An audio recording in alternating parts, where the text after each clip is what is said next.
Good evening, everyone, from Bangkok, Thailand. This is the FIBA U19 Women's Basketball World Cup Final between Australia and the United States of America. Well, a long tournament is finishing today. We will just watch Spain defeat Belgium 58-52 to clinch third place. And now it's all about the title game. And a couple of familiar adversaries. These two countries seem to square off all the time at different levels, whether it's the men or the women, and they don't come any bigger than playing in a title game. I'm Jeff Taylor, joined by Shona Thorburn. And Shona, you know, the USA come in as favorites as usual, even though they were kept off the top of the podium 2 years ago in Udine, Italy, when they were beaten by Russia. And they had to dig deep and get some big plays at the end just to beat Belgium to make it this far. Yeah, they did. And you know what? They dug deep and they got big plays by, three big shots by three different players. And that's kind of how USA play basketball. They're so lethal at everywhere, any person on the floor. And they came here to bring back the trophy to the U.S. I think they were shocked, disappointed in 2017 with that loss to Russia. But that being said, I mean, maybe if you're Australia, you're looking at the game yesterday and saying, you know what, we have a chance. There are some weaknesses in this USA team that people haven't seen necessarily in the past. And it's been 22 years since Australia's been playing in a game like this. So they want it just as much as the US does. Well, some of these Australians did play at the Under-17 World Cup a couple years ago in Zaragoza, Spain, and won it. But for the most part, at the Under-19 level, they haven't been anything close to the USA for whatever reason. But here they are with a chance to win the title, and it really seems like they almost come into this even, judging from yesterday's performances. But you never know how each game is going to go. I mean, the USA, you talked about the players that had to dig deep. Ryan Howard, Naz Hillman hit a big shot. Paige Beckers hit a big shot. But how good are they? I mean, they were up against a resilient Belgian team. They got up by 15. They weren't able to put them away. And it came down right to the very end. For Australia, they started slowly against Spain, but once they got on top of them, they didn't let up. But, historically also, the Australians have struggled some against the USA, certainly the senior team. And it's not like the Australians have ever been short of talent for the senior side. So mentally, how are they feeling? How are the USA feeling? Is all that out the window and these girls are just going to come and play basketball? 100%. I mean, this is the gold medal game. You don't think about past things. You don't think about history. You don't think about yesterday's game. You have to have confidence. You really have to have confidence if you want to beat the US, and I think that's what we're going to see tonight from Australia. Okay, you're going to have a pause in the commentary for the playing of the national anthems.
Thank you very much. So always a great moment for the national anthems, and now the players shake hands. Of course, a lot of these players will square off in the coming years in college basketball. So many Australians are going over. Obviously, all the American players play at various schools, and they will get to know each other very well. Marie-Pierre of Canada is one of the referees, rather. Marie-Pierre Malo, Zdenko Tomasevic from Slovakia, and Mehmet Karabilecin from Turkey on the left. Excuse me, on the right. And here is, we're going to take a look at these teams, the long rosters. We talked a lot about Balibi yesterday. She didn't score as much, but she made some big plays. And there's Iowa State's Ashley Jones. She hasn't gotten that many minutes, but you never know. Somebody might have to rise to the occasion here in the final, especially as the legs get tired here at the end of the tournament. We're going to take a look at the roster here for the U.S. Don't forget Hillman. I thought she did a great job for them. Van Lith came up with a couple big buckets to the basket for the U.S. But really, Hillman's defense, do you remember they kind of went into a 3-2 zone, and the pressure that she was able to put on those Belgium guards? Here's the starting five. Beckers, Van Lith, Hillman, Baker, Howard, and Boston. And Boston, remember the beginning of the third quarter? They went inside, and it was very difficult to stop her. She got low catches. Yeah, that's the big question we have, is how will the Australian bigs play tonight against these American bigs? And then here we have Australia. I mean, talk about Shyla Hill in the second half. Don't forget Goodchild in the first half. And then you have their post players, Potter, Bourne, Fowler, all very consistent, who I think can give a good run for the money to the U.S. post. There we have starting five, Shelley, Scanlon, Emma, Nopu, Fowler, and Anstey. So, I mean, these are both really good teams, and there's many players that we can talk about on both sides who came up huge for them yesterday in their semifinal wins. And I don't know, will we see, Howard be slowed down? I thought Belgium did a great job on her, but then she hit that huge three. One of the best three-point shooters in this tournament. Yeah, I'm guessing it'll be Emma Nopu on Howard. Yeah, I mean, yeah. Just like it was Lisa White yesterday. Jeffrey Waltz is the head coach of the USA. Of course, his full-time job is as the coach of Louisville. And American college basketball, the women's NCAA. Spit that out. And Deanna Butler. And Deanna Butler, I was talking to her yesterday. She is the same generation and grew up playing alongside Belinda Snell. I'm sure you've covered many a game of Snellies before. Well, she was a hero. Everybody remembers against Brazil in the semifinals of the 2006 FIBA Women's Basketball World Cup. Back in Brazil, they were losing, and she came to the fore and led them to victory. And then, of course, they beat Russia in the final. Russia upset the USA. How old were these girls at that point? Well, that was 13 years ago, so they would have been pretty young.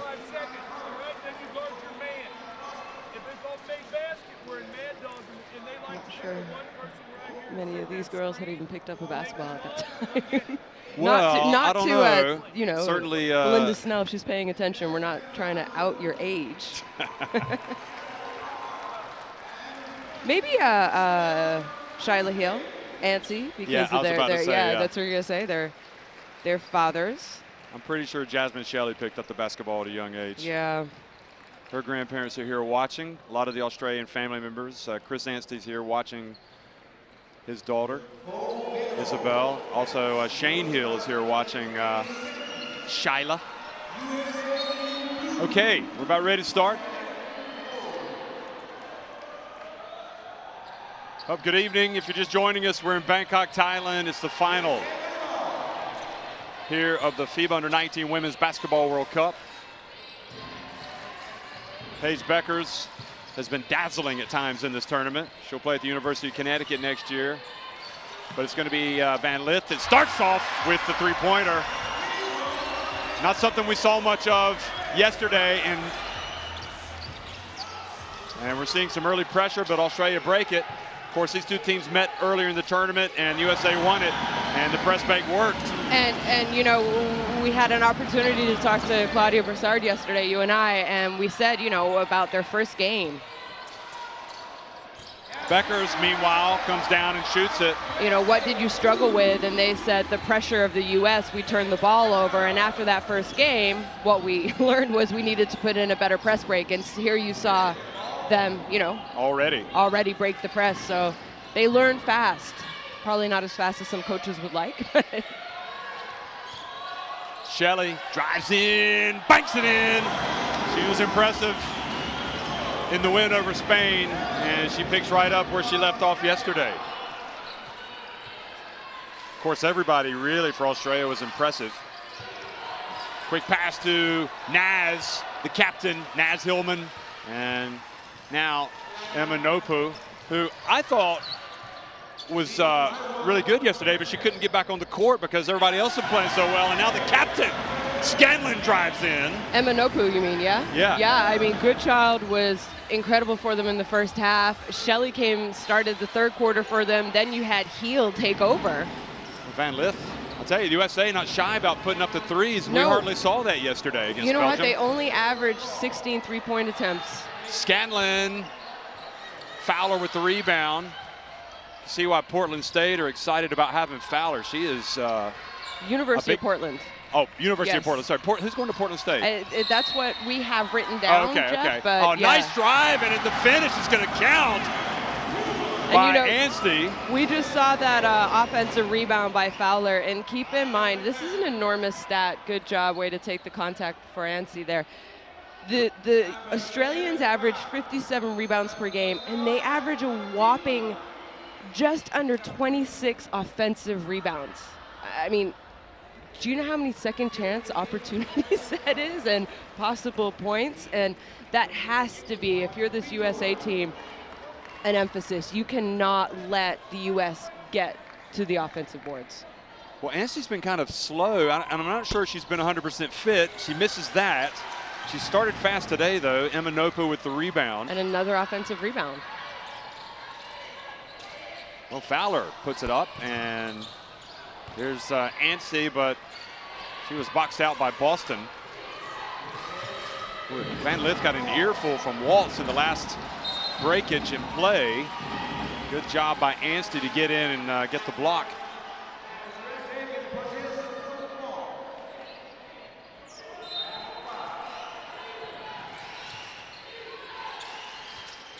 Howard fouled by Emma Nopu. And really, for me, you know what it is about Howard? I mean, plays at Kentucky. Yep. I mean, she just finished her first year. She was Rookie of the Year in the conference. I think it's evident and obvious to me that she has 1 year university under her belt. Like, she just seems at a high level, a higher level than, you know, some of her teammates who haven't. I mean, they're younger, that's why. Yeah. You know, they haven't played in the NCAA yet, and you know, I think that's why we're seeing her really excel here. Well, Shelley gets it into Anstey, and she scores. I was like, she needs to throw that back out, but she's like, nope. Yesterday, I swear, when she was running, it looked like her knee was really bothering her. I don't see the same today early, so maybe the medical staff have magic hands. The pass to Van Lith, and she hits another one. Goodness me. You know, like I said, the U.S., they only shoot 16 attempts a game from three so far in this tournament. They're only shooting 30% as well. Boy, Anstey is not afraid of Boston at all. She's going right at her. And, you know, I love the offense right now. Both teams are excelling. Bueckers, and good defense by Shelley. Now Boston posting up and gets inside on Anstey. But you need to see them kind of pick it up, the same intensity on defense, because I mean, right now we're looking at well over a 100-point game. Well, Shelley got too deep there, kind of left her feet, but Emanopu hustles back. She went over and back. Good pressure by Howard. So it'll be USA ball.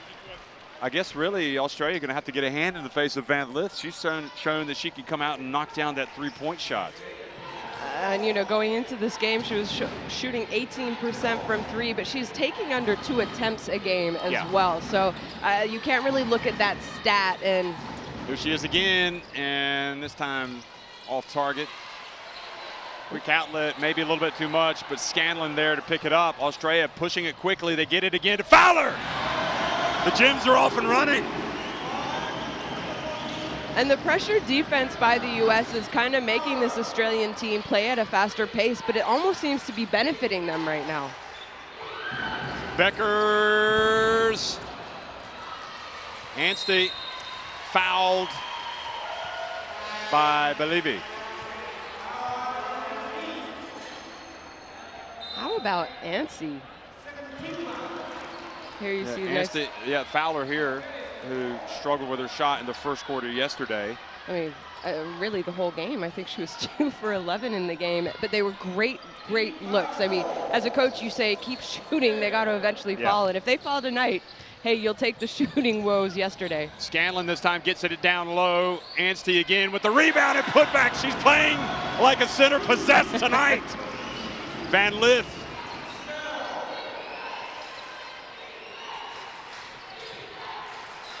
Queen Egbo. Oh boy, that was quality.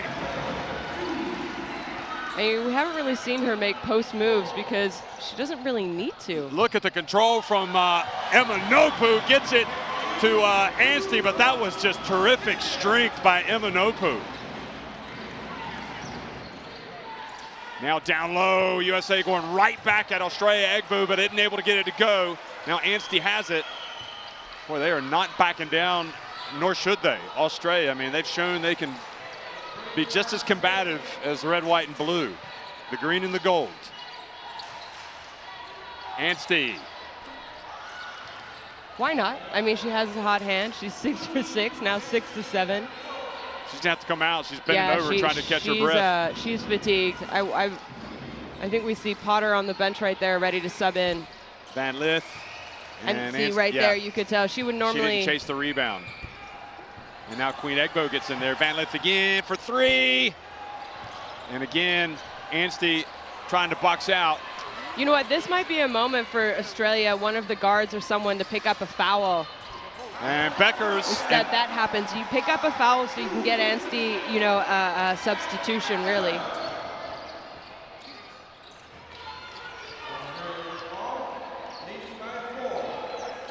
And you do see Potter there on the bench ready to check in for Anstey. Or Bourne's coming in, I think. Oh, sorry, Bourne. That's her identity. Oh, and now Potter. Now Potter. Quickly up ahead, though, to Shelley. She kind of loses control. And the Oregon-bound Shelley turns it over. Well, substitutions coming in for both teams now. Celeste Taylor from Texas. She'll be playing at Texas. Comes in, number 7. Potter and Bourne comes in as well. Scanlon guarding Beckers, trying to make a pest of herself. Now goes to Boston, and she goes right at Bourne, and great defense from the Australian, forcing the travel.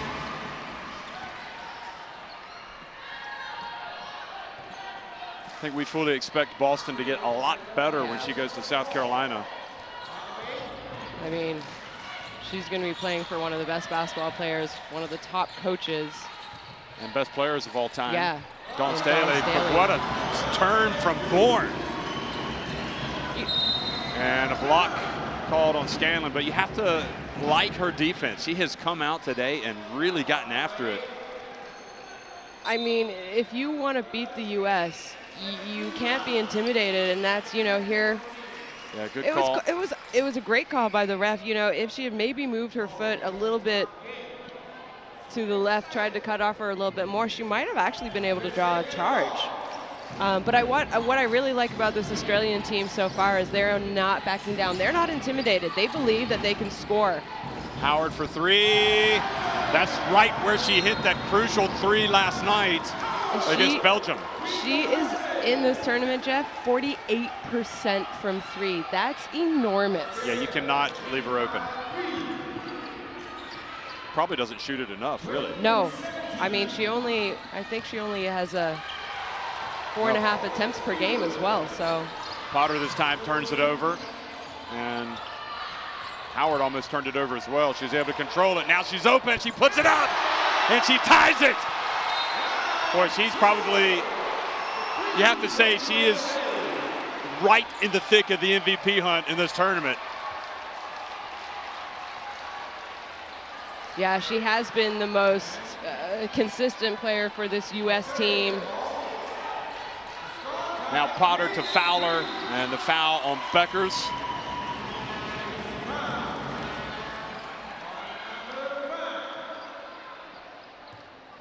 There we see Howard's.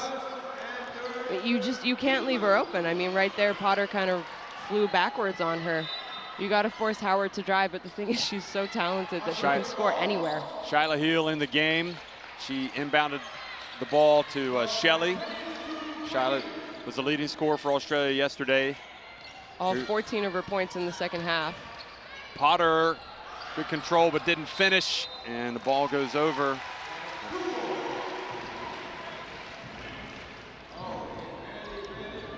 And, you know, we saw an incredibly slow 10 minutes from Australia in the first quarter yesterday.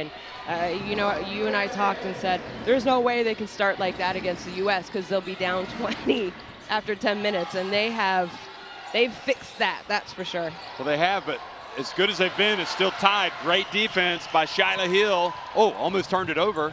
Then takes a very tough shot. Fowler hustles down and gets it.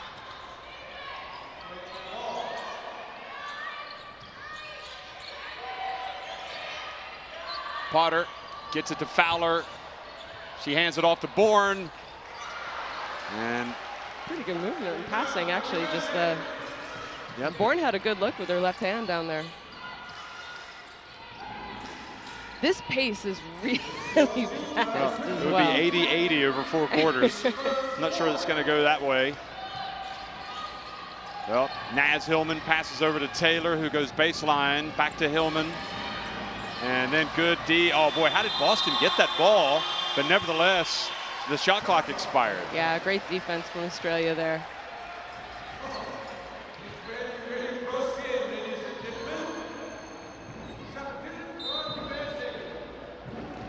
Beckers goes out. Caitlin Clark comes into the game, number 6, and Van Lith also comes back in.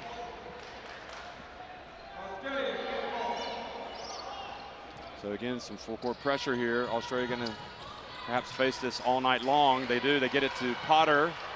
Taylor tries to get in front of her. Then Fowler decides to slow it up, pass it back out.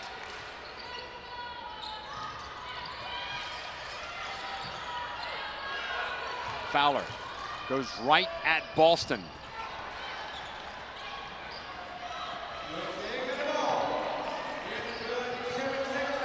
Now Taylor left open, off the iron. Naz Hillman with the rebound. Out of bounds to the USA.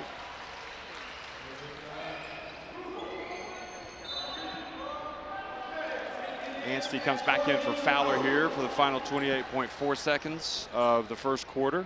She's had a chance to catch her breath. And Taylor, did she get it in? Yep. Hillman catches it. Clark for 3. Ball bounces long. Great effort by Taylor. What a play. Boston benefits, but that was all down to Taylor's hustle. That was Taylor's hustle, and those were kind of the effort plays and the who wants it more. Well, I think Australia lost sight of the shot clock, but never mind, or the game clock. That was one of those, Jeff, if she missed that, you said, oh, that was way too early. But when you make it, you say, okay. Van Lith doesn't get it off in time. So it ended up being a good play and probably one of the more important plays. We haven't seen Potter make many of the last 2 games, but that was a big one. It puts Australia back in front 23-22 at the end of one.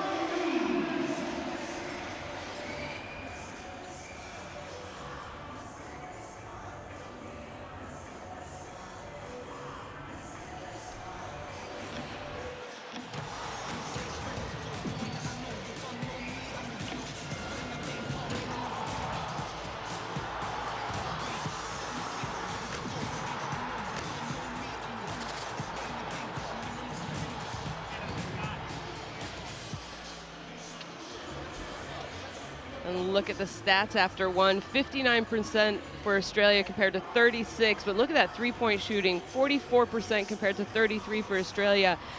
Jeff, the U.S. have already made 4 threes in this tournament. They've only made 4.8 per game. And Van Lith already 2 threes. So they are almost at what they have been averaging in this tournament. So I don't know if they were just saving them for the big game, or they didn't need to be aggressive. And Australia has some great posts, and they who can play great post defense. So maybe now it's the opportunity for the guards to step up and show the world what they can do.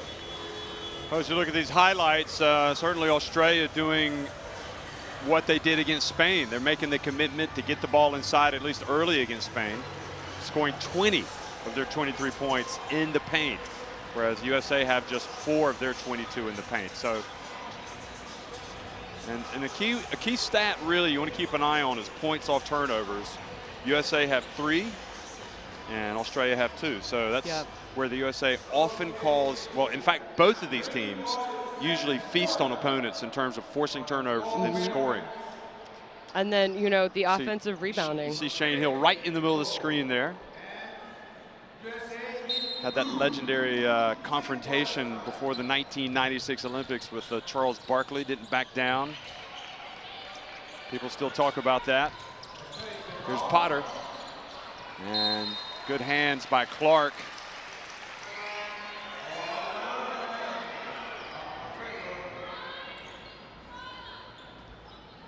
So 13 on the shot clock. Eminopu back in the game. There's Potter. Again, she hit that 3. She'll be looking to perhaps take another one if she's open. Skip pass over to Eminopu. She gets inside, puts it up and banks it in. Why not? Good clock awareness. She knew she was going to have to attack and get the shot up. Now to Boston, and she usually is going to be successful there, and in a way she is. She gets the foul called on Anstey. And here we see the difficult shot by Eminopu. The last play down where we see Boston at the free throw line now. Anstey cannot let Boston get that low without trying to 3-quarter or full front her, because if Boston catches the ball that close to the basket, more often than not, she's going to score or get to the free throw line. Well, she was noticeably backing Massey down yesterday. And Massey is strong. Yeah. So that's, USA will test that. Eminopu hands it off. Good child, really turned the game in Australia's favor yesterday when she came off the bench, the Duke University star guard. And nice drive again from Eminopu.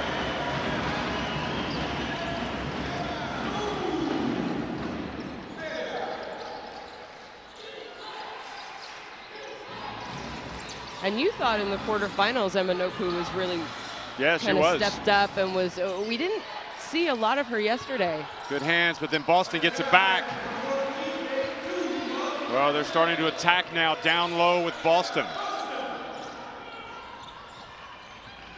Bourne passes to Anstey. Then she throws it into the hands of Van Lith, who anticipated well. Clark to Boston again, using her body to good effect. And USA have gone back in front.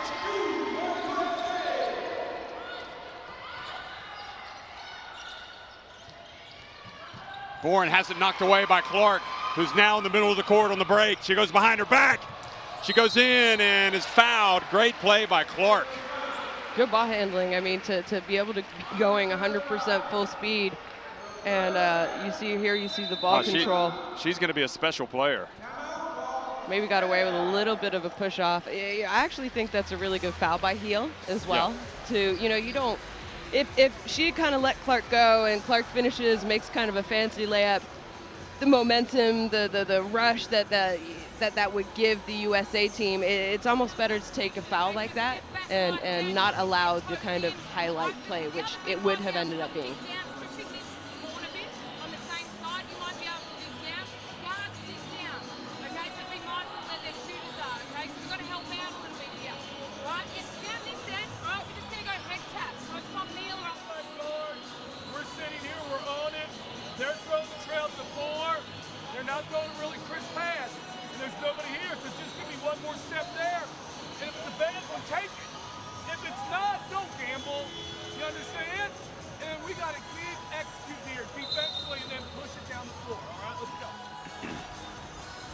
Always good to hear what the coaches have to say. So it sounded to me like Butler is like, you might have to drop down and help out when Boston starts catching the ball this down low. Yeah, I mean, I think she has 8 points, 3 of 4 right now. And they've been good shots. They haven't made her do anything that's, I guess, out of her comfort zone. So I think Australia needs to switch something up and not let Boston have that easy looks. Clark bounces it in.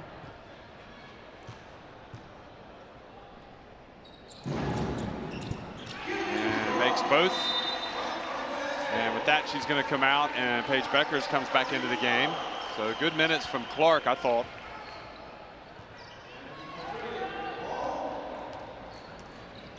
So they come and meet Heel, who gets rid of it to Imanopu.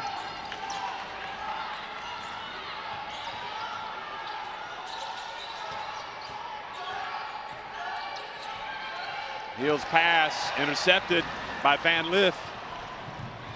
And great read by Imanopu to take it back from Van Lith. Now Australia might have numbers. No, Imanopu is going to pull it back out.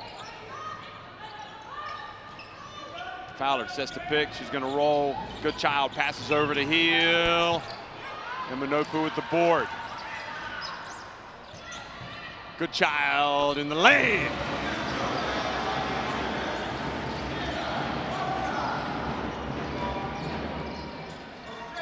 USA leading it by 1. Here's Boston. She's been a problem, but she misses that one. Good child.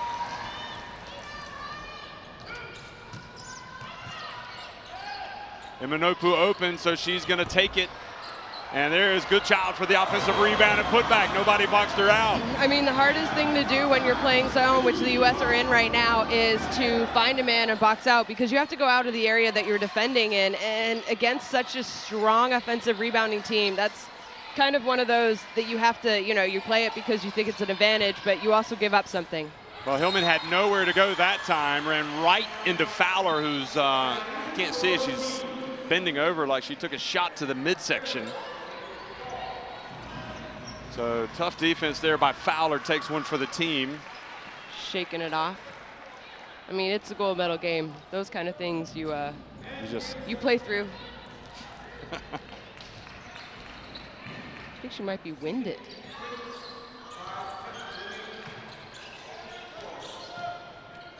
Good child. Bourne at the line. Rebound Howard, quickly over to Beckers. And good child called for a hold, I think, on Queen Egbo. And that was a mismatch again. I mean, it is their 3rd foul now, but not a bad foul to take if you're a good child. 6:08 to go here in the first half. Beckers inbounds it.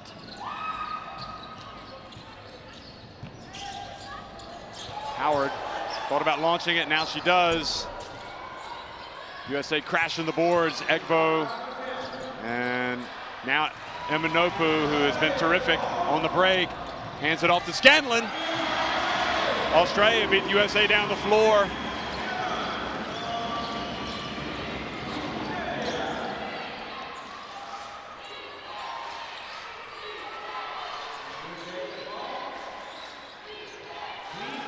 So Australia were trailing, now they're back in front by 3.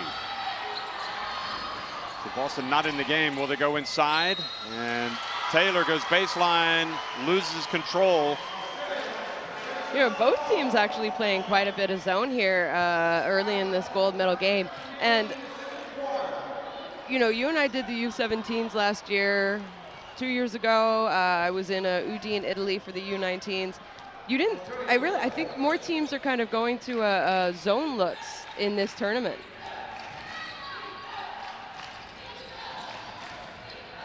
Great response there by Queen Egbo.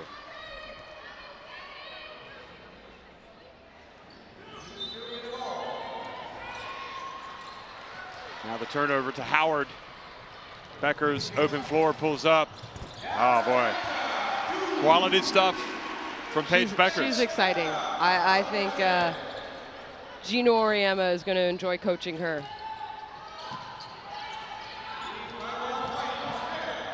Runner from Goodchild. You were talking about that in the last game, how maybe it's not as good a shot. I just don't think it's a consistent shot. Well, Egbo just lost control. Fowler got it to Goodchild, maybe a little bit too late. And USA come away with possession.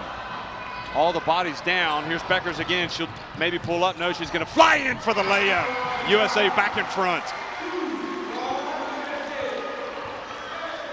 Look at this. Taylor looks up quite rightly and gets it to Beckers, who's almost unstoppable when she's got the ball on the fast break. She plays with such confidence, but already her bag of tricks offensively are incredibly impressive. Fowler turns and scores. That's her best move that I've seen over the last 2 days. She does a really good job of using her body to sort of protect the ball and go into that kind of combination between a hook shot and a little one-handed jump shot. Beckers! That's another part of her arsenal there. Her repertoire. We haven't really seen a lot. USA back in front by 2 now.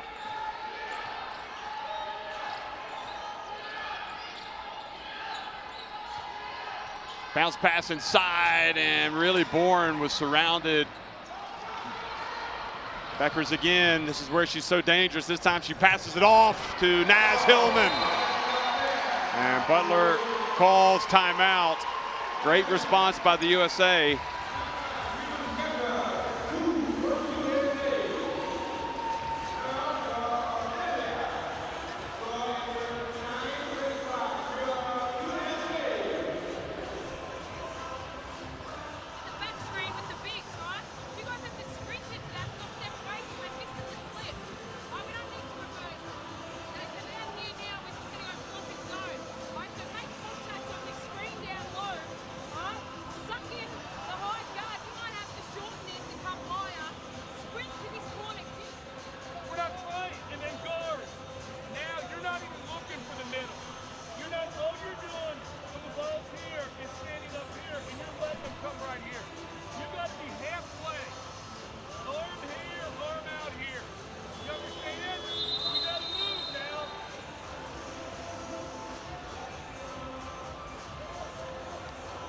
Well, that was one of Becker's shots in transition.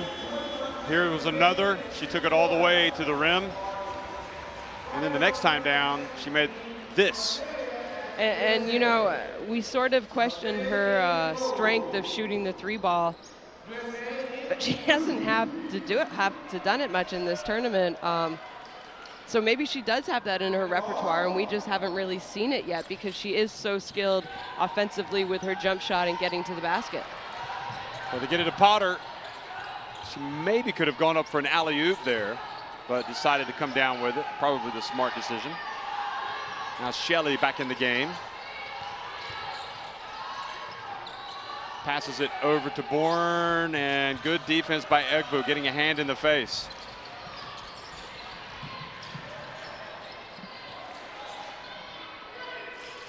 USA with an opportunity here to get a little bit of a cushion. Up 4 with 2:40 remaining. Beckers again. And Goodchild up ahead. It goes to Shelley.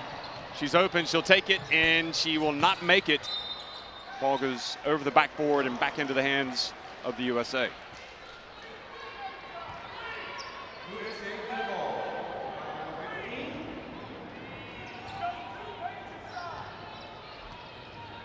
Yeah, 1 of 7 from 3, 5 of 12 for the USA from 3-point range. If Shelley had attacked, it might have been a 2-on-1 or a 3-on-2 situation instead of pulling up for that 3-point shot in transition.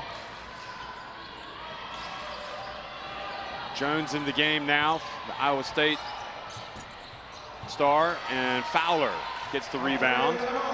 Shelley looking up, thinking about getting it to Goodchild. Jones knows that Goodchild would like to let it fly. Oh, good hands by Jones to reach in and knock it away. Good minutes for her at the end of the first half.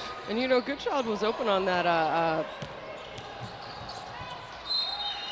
that last screen, but she just she hesitated instead of going right up into her shot. I think she thought about passing and then brought the ball down, and that's where Jones was able to get a hand on it. Well, USA called timeout here at the end. You see Beckers losing control of it as she was attacking.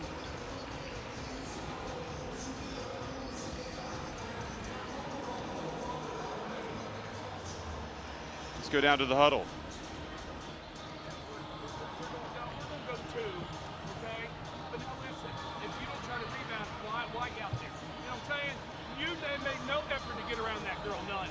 Guys, we got to make effort. Stop shooting fadeaways. They're bad.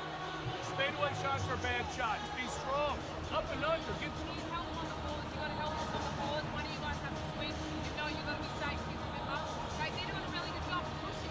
I just got to have some urgency getting back and matching up. Okay, so talk to each other. If you're on a guard, stay with it. Right, we can switch back. Right, so boards up or walking zone. If it works, go to it. You guys might be able to. That was the shot right there from Hillman, inadvertent. She just charged. She was called for the charge. I can't remember who is it. Coach Waltz was talking about not taking the fadeaway, and I'm trying to remember who it was that took the fadeaway that he was talking about. Well, I believe he's in the game now. Howard back in. Beckers. Not a true point guard on the floor, I don't think, for the USA. No, I think you're going to see Beckers bringing the ball up the court. But if Australia wanted to press, here's Shelley, and nice little runner there for her. You know, now it's about getting a stop.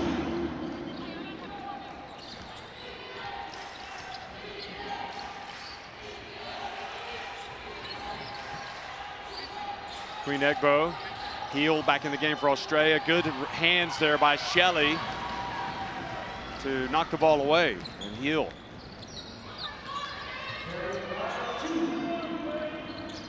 Quick pass down low to Bourne, and she gets rejected by Howard. We saw Howard reject Massey yesterday. I mean, she came out of nowhere and rejected Massey yesterday.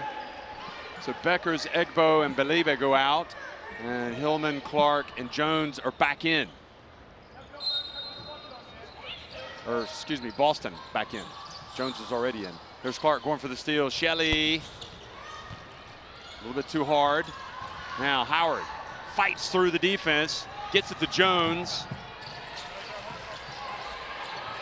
And she turns and tries to take what the defense she thought was giving her, but really they weren't. And now Australia have it.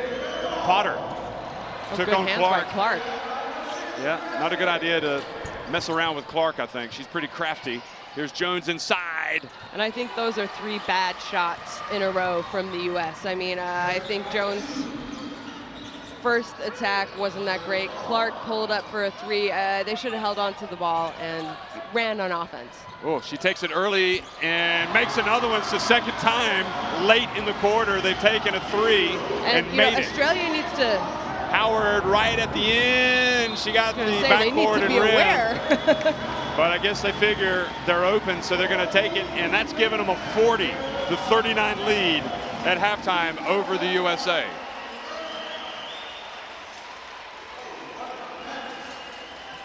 And this has been an exciting game. Look at that, 57%, 41%. U.S. cooled down a little bit from 3, but still shooting 36%, which is very acceptable. Look at that, Jeff, 6 for 6 from free throw stripe, while the U.S. or Australia, sorry, are 0 for 1.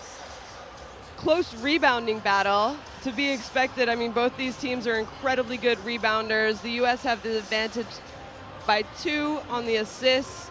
I mean, there's a reason why it's only a 1-point game, because everything almost is identical. I think, you know, the start for Australia with Ansi was just absolutely incredible. I think she maybe hit a little bit of a wall in that first quarter. I think they left her in. They were trying to get her out, but there was no stoppage of play.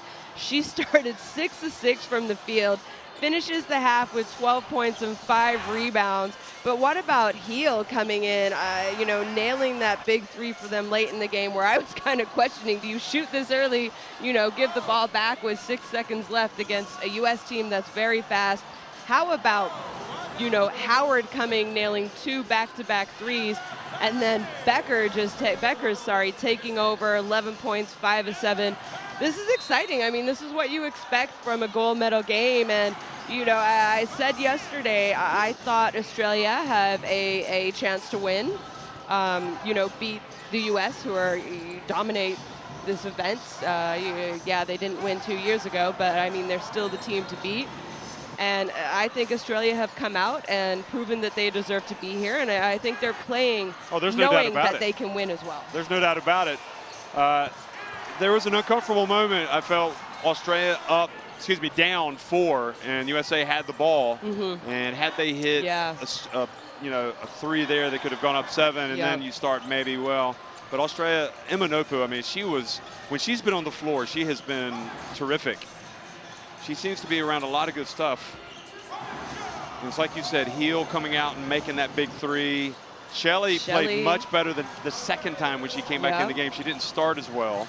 And Scanlon had that brilliant start, really, the captain. So everyone really has contributed, especially for Australia. I mean, the U.S. have 5 people score. Sorry, the U.S. have, you know, 6, 7 people scoring, but Australia have 8 players who have scored so far in this game for them, and you know, that kind of shows you their depth and their talent pool. Yeah, a lot of points. Well. A lot of points coming off the bench. 12 points off the bench for Australia, and 4 for the USA. That's a great stat to have. You know, 12 bench points already in the half. And that was the Heel 3-pointer there. So Bangkok is getting another treat, it appears. And you know what?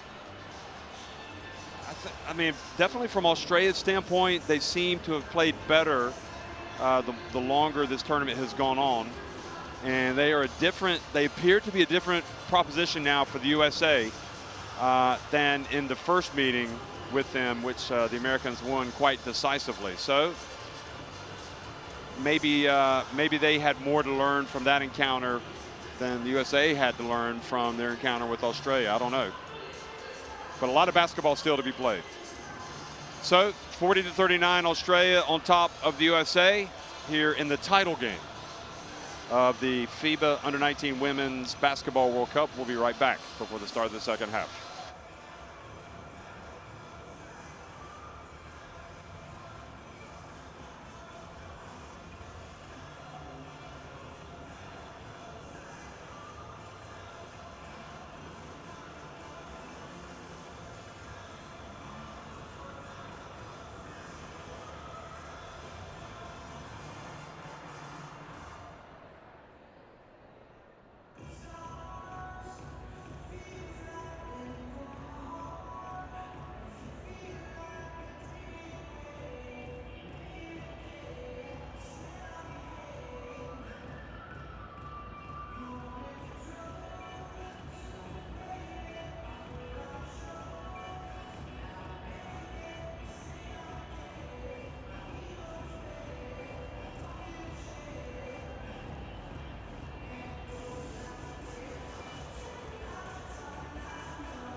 World, I've been watching you.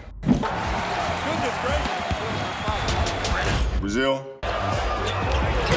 Belize, Spain, you got one. Is that enough? That's what I thought.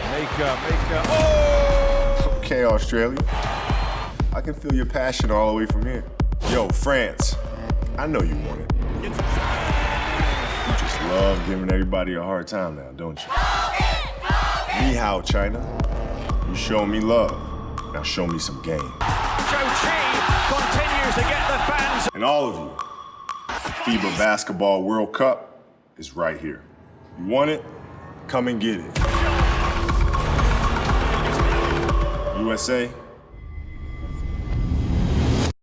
don't this up.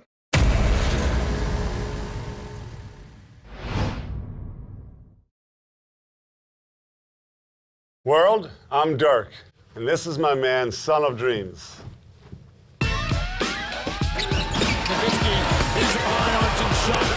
And that's what it takes to compete in the FIBA Basketball World Cup. Do you have it? Hey, Greece, it's time for the freak. Hey, Argentina, where's that young gun? Serbia, still outsmarting your opponents? Japan, you got some tricks up your sleeves, huh? Lions, you took on Africa, but are you ready for the world? This competition is not a place to sit back and watch. It's time to prove the world's got game. Hit it, son. Stell dir mal vor, Deutschland macht's.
Ryan Howard and the USA trailing 40-39 against Australia here in the final of the FIBA U19 Women's Basketball World Cup in Bangkok. And it's been a great opening 20 minutes. USA really tested yesterday for the first time in the tournament, losing late against Belgium after leading by as many as 15 points, but USA made the big plays down the stretch with key baskets from Howard, from Beckers, from Hillman. And tonight they're playing an Australian team that they beat soundly in their first meeting at this tournament, but this Australian team has really evolved throughout the tournament. They've gotten better. Maybe they caught a little bit of a break by playing Colombia in the round of 16. But they took advantage of that, and they just seem to have gotten stronger, and they were, no question, the better team against Spain, and today they've come out and given as good as they've got. Yeah, Jeff, you know, there's 20 minutes left. It's a one-point game. Right now, in my opinion, it's kind of, you know, who has enough energy in the tank, and I think it's going to come down to who wants it more and who makes the least amount of mistakes.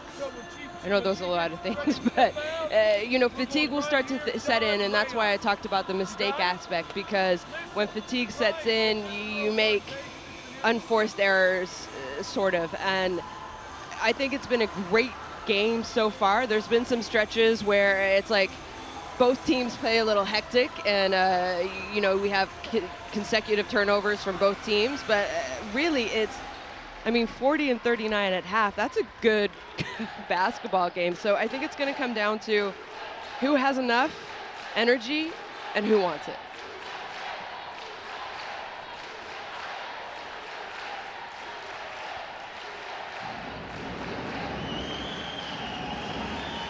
Well, really, Van Lith came out scoring tonight. She's going to be in that starting five here in the second half, along with Boston, Hillman, and Howard, of course. It seemed like Boston became a real problem, but then she stayed out of the game. Yeah. And just kind of. I mean, Beckers also took over in that second quarter. Well, second half action underway. Van Lith has it guarded by Lily Scanlon. Imanopu, who was quite possibly Australia's most outstanding player in that first half, guarding Howard. Now Beckers puts it on the deck and goes to the basket and scores immediately. She's a natural scorer. Fowler, and Australia could turn it over, and they do indeed. Tell you, that whistle could have blown even before that. There's 14. So I mean, that's disappointing that your first offensive possession out of halftime, when they did an excellent job of breaking the same press, the same full court press in the first half.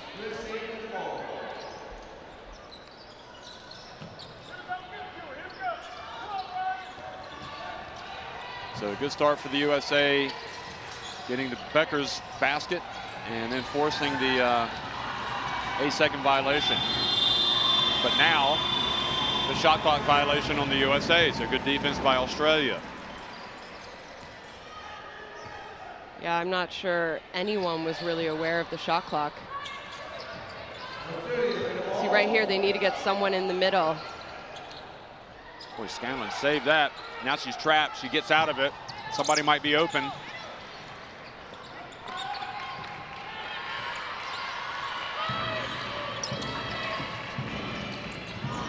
Shelley spins, gets inside. Oh, and draws the foul.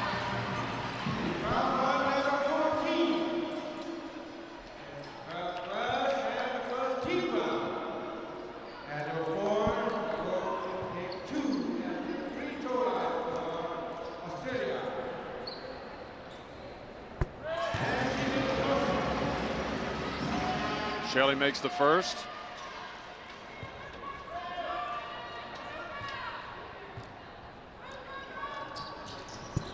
And the second. So one of the players from their under-17 title winning team 2 years ago. She had some big games in Zaragoza.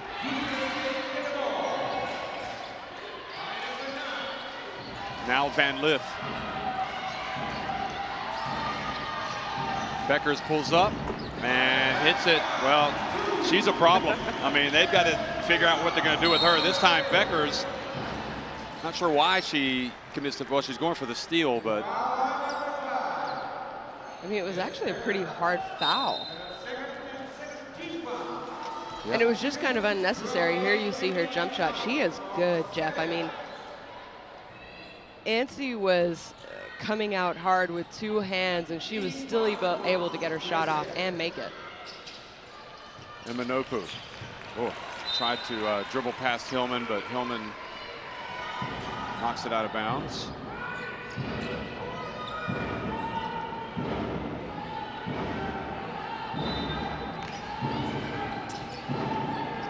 Scanlon inbounds it to Bourne, who's in now. She'll be playing at Nebraska next year. Here's Shelley, and Hillman with the board. USA with a 1-point lead. Boston being pushed out. Now Beckers goes up again. This time doesn't fall. Still looked like a good shot. Now Scanlon stopped by Howard. Then she goes around her, and then Scanlon takes it all the way. Maybe the right plan was to bring it back out. And you know, those are the hustle plays that I'm talking about. You got to get on the floor. It comes down to who wants it more, and maybe not the best shot by Scanlon, but at least she stayed with it, and you jump ball, she got her team back the ball.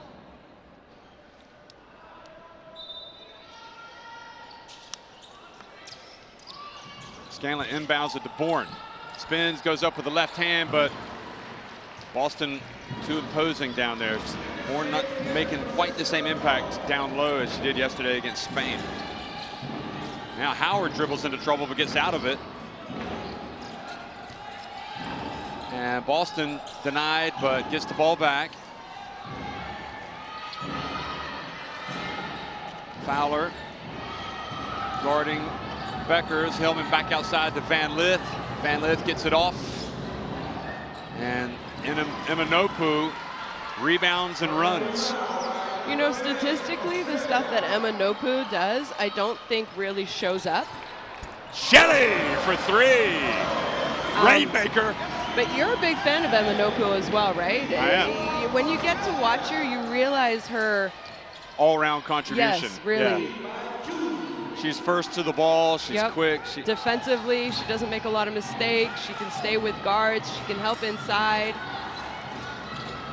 Van Lith moves to her right. And Boston again, another offensive rebound.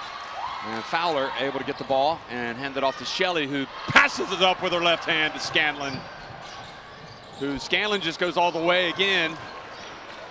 You know, I think right there,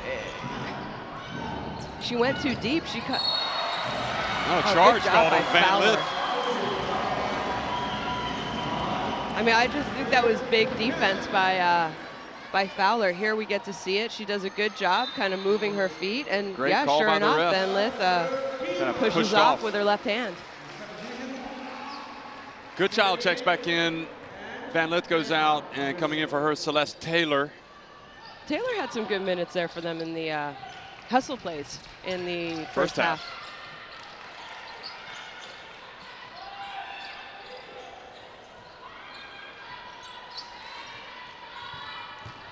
Bourne again drives, doesn't score with the left hand.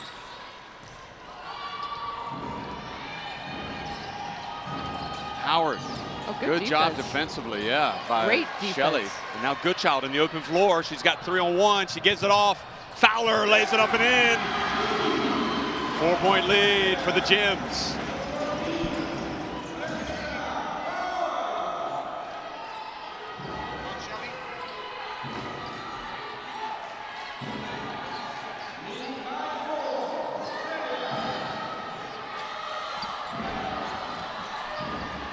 Beckers, and despite being boxed out, Taylor got a great offensive rebound, and then Australia commit a foul.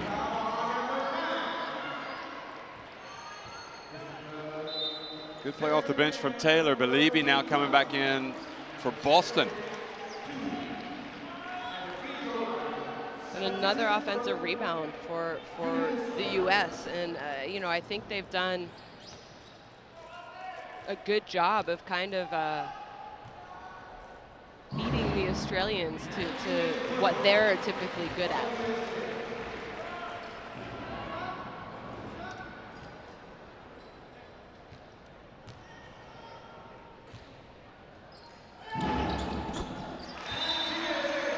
She makes both to cut the deficit back to just 2 points, and Anstey, who scored all of her points early on. 6 to 6 in the first quarter, in the first 6.5 minutes, I think it was, Jeff. Maybe even less than that. And now Imanopu turns it over, being guarded by Taylor. So Taylor's come out now and made a couple of big plays for the USA. She got the offensive rebound, then the free throws, and now she forces the turnover.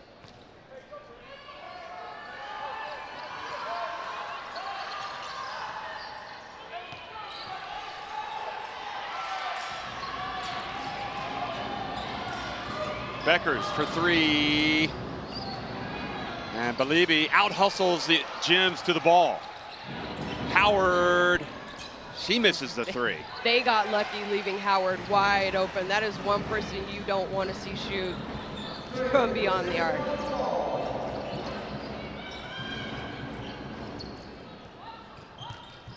Good child. Well, they've been taking, you know, I like they're not, oh, Becker's in for the layup. And the USA have tied it up at 47. I feel like Australia have taken really, really tough shots around the basket where maybe, you know, they could drive, they've collapsed the defense a little bit, kick it back out for some open looks instead of forcing a tough layup or a tough kind of a shot inside the key. There's Shelley on the baseline. She ends up again going with her back to the basket, tries to throw it over Howard. Now Taylor open, feet set. Oh boy, she has been tough coming off the bench. Oh, and here. And now an unforced turnover, or yeah. And really, really careless. Cracks starting to show now for Australia. And this is, you know, I talked about, Jeff, the beginning of this third quarter, who has enough energy and gas left in the tank. And right now, the last couple minutes, I think we see the U.S. have the fresher legs. You know, I talked about mental mistakes, and that last turnover by the Australia was a mental mistake. And Taylor stepped out of bounds, so reprieve for Australia. Meanwhile, talking about fresh legs, Heel back in the game for Australia, the point guard. And no full court pressure, USA back on defense.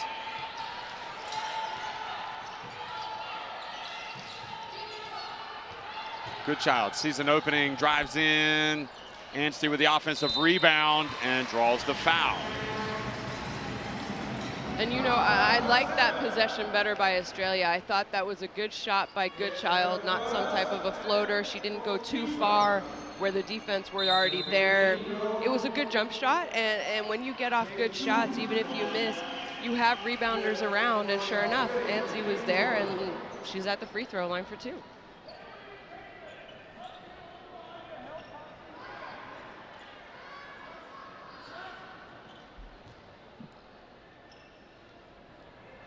Well, she had the fast start. Anstey, that's her first points in quite some time now. She's leading Australia with 13 points. Beckers of the USA has a game high 17. Nobody boxed out Imanopu, who then missed the layup. Incredibly. Wow, I can't believe I saw that. So a break for the USA there. Van Lith to Belibi. And scrapping for the ball, but goes out of bounds to the USA.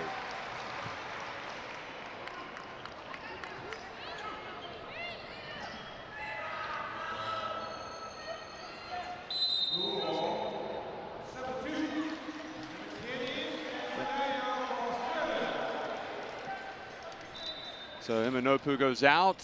Potter comes in. And great defense. They were able to inbound it to Belibi. And a jump ball called. It'll be a USA ball.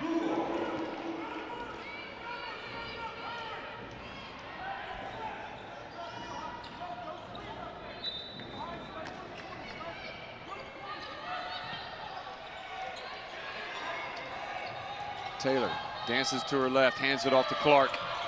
5 on the shot clock. Clark launches it. A lot of yellow shirts and then finally come down with it. Potter and Australia want to run. That was a good call by the ref, the Canadian referee. Taylor tried to bait her into it, but it clearly went off the USA foot. Are you saying that because you're Canadian? Yeah, I am. 10 offensive boards for Australia out of their 30, 13 for the USA. Both teams crashing the offensive glass. No, not much between these two teams.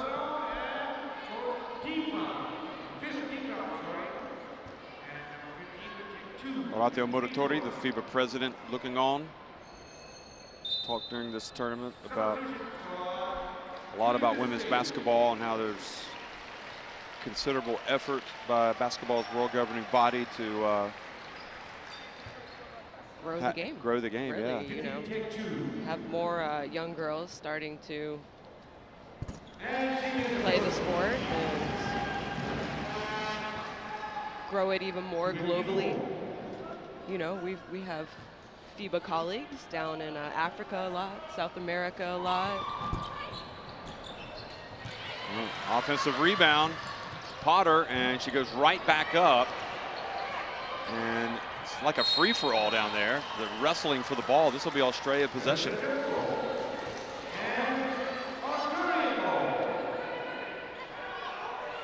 You know, only 4 for 7 shooting from the free throw line for Australia compared to 8 of 8 by the US. Here's Potter. She hit a 3 earlier in the game, and now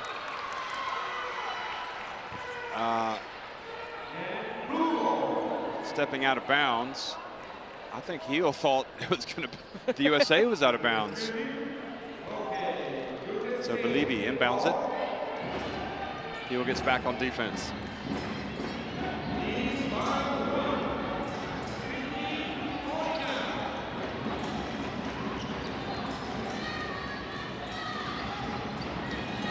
Beckers gets the offensive rebound, puts it up, and it's going to fall. Nope, no shot. There was a foul before the shot. The second team foul in Australia was she's shooting.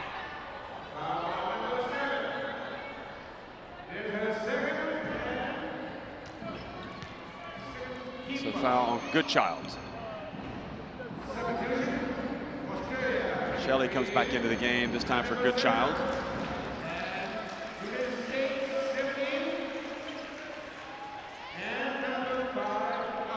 Beckers is kind of hobbling.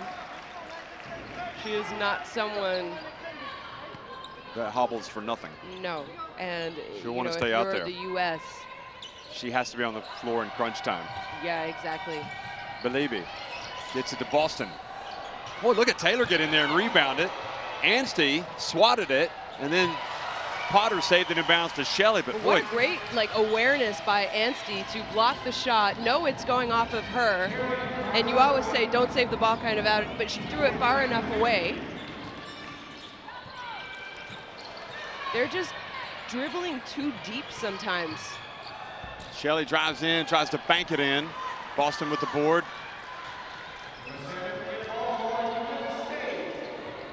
Van Lith into Belibi, and she was fouled by Fowler appropriately.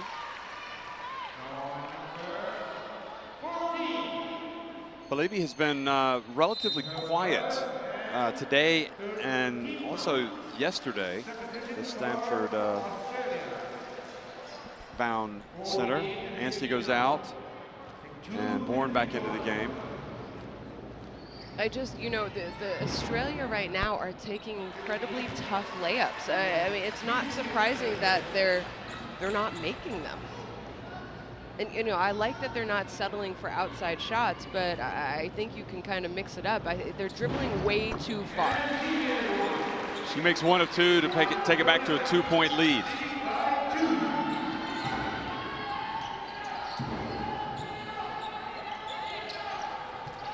Well, they want to get good shots. Look at Van Lith just take it away from Shelley. She's going to race in and lay it up for a 4-point lead.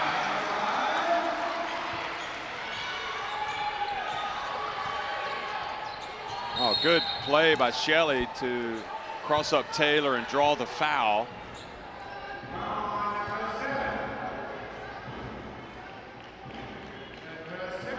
So Shelley will go to the line. While we're looking at Taylor, she really plays bigger than her size. Have you noticed how she really mixes it up down low? Rebounds? Yeah. Shelley misses another Australian free throw, which you alluded to. Taylor has 3 offensive rebounds. And, you mentioned it one time. It looked like she was boxed out, and she still came down with it and was able to draw the foul. Yeah, she's got a lot of toughness in her game.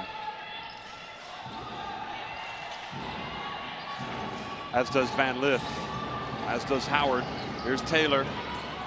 This time almost turned it over. Shelley had her hands up. Shot clock winding down. Are they aware of it? Yes, Van Lith launches it but misses everything. So that was Australia's defense coming to the fore. USA fans watching nervously.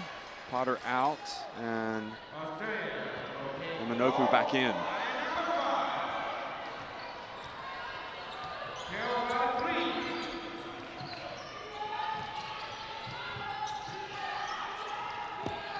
Heel again for 3. She has just got big game quality, doesn't she?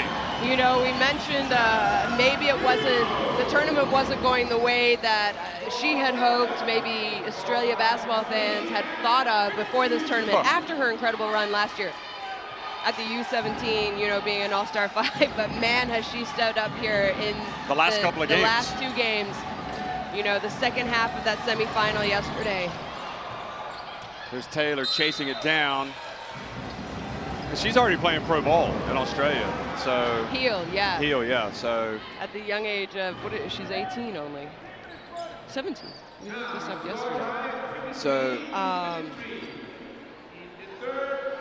didn't play a ton last year. She was in Perth, but they were a very good team, so it was expected that she wouldn't play a lot.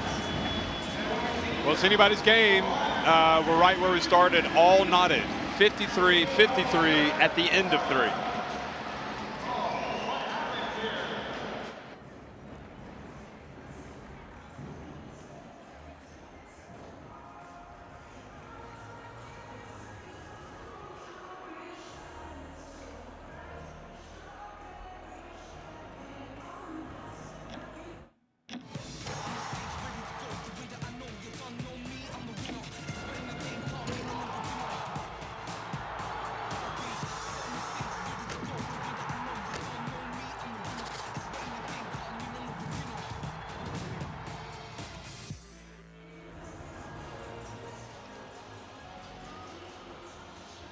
There you see it, 43% compared to 33%. Shooting has cooled off a little bit for the U.S. from the 3-point range. Neither team, I would say, for long stretches of that third quarter, shot the ball incredibly well. I thought the U.S. have done an excellent job of offensive rebounding. They have 16 offensive rebounds compared to only 11 by Australia. And keep in mind, for this tournament, Australia have been averaging over 25 offensive rebounds a game. So that was clearly a point of emphasis for the U.S. team to keep the Australians off the boards, and I think they've done an excellent job at that. Both teams with 14 turnovers apiece. It's not bad. They're both averaging, Australia's averaging 20, the U.S. are averaging a little over 18 in this tournament. So, I think those are pretty good statistics. But really, there's a reason why it's so close, and it's because statistically, Everyone is playing incredibly well, both sides. I talked at the beginning of the third, it's going to come down to who has enough energy, who has enough left, and who wants it more. And this is what it's about. This is crunch time, Def. There's 10 minutes left. You're 10 minutes away from winning gold, and it's 0-0, basically. Well, fourth quarter's underway. Van Lith, Believe, Taylor, Boston, and Howard. Van Lith in the corner. Oh, threw it up, and it went off of heel. Look at Fowler get on the floor for it. So Australia will get the ball. Heel almost got that turnover off. I don't think she realized it was. You know, she saw the pass going, and a lot of times you tell them go close out with your hands up if you think you can't pick it off. But she might have been able to, if she had turned and opened up a little bit to the ball, she would have been going the other way for probably a fast break layup.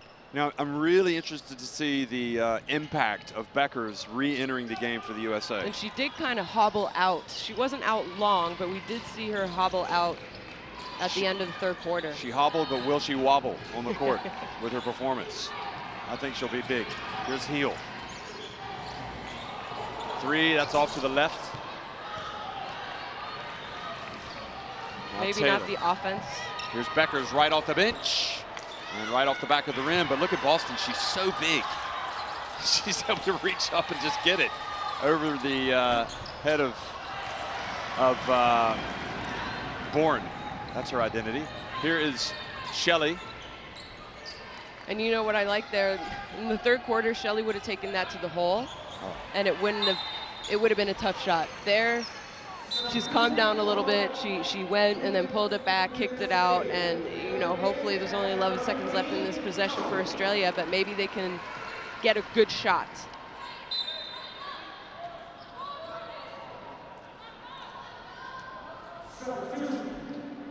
So Howard goes off. It appears. No, she's going to go. I think she has to actually go off if she has blood. Yep. Coach doesn't want to take her out, clearly. Jones is like, put me in, put me in. She wants to go in. I mean, Clark's also had Van Lith. Interesting. Tell you, all of these all-stars on these rosters, they have to learn to be patient, don't they? They're so used to playing so many minutes. Shelley off the back of the iron. Oh, wow. Boy, that's some elevation there from Eminoku.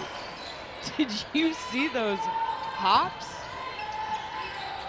Oh, nice pass. Will Burton finally? Nope, she will not. The Bourne identity does not score. And Beckers now for the USA.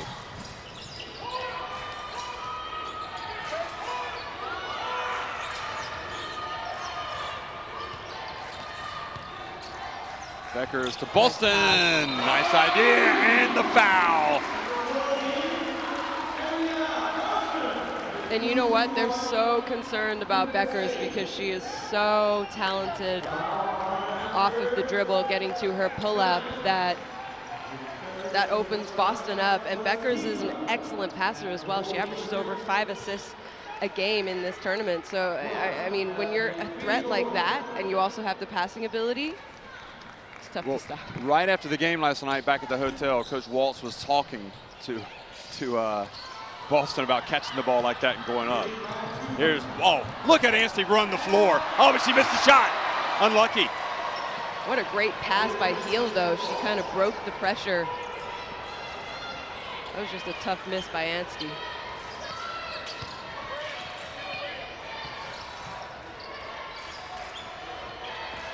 Howard dumps it to Boston. Ooh. Oh, that's a charge, surely. Yeah, I feel like she went in with Goodness me. her elbow there. I mean, you and I saw it, but we kind of had the angle. Then again, I feel like the referee right in front of us also had the angle. Watch Here, this, watch this. Well, I feel like Fowler has, here you see the great run by Anstey. She just wasn't able to finish it. it's a physical game in there. Look at Boston go up and just bring that ball down. Anyway, let's go down to the huddle.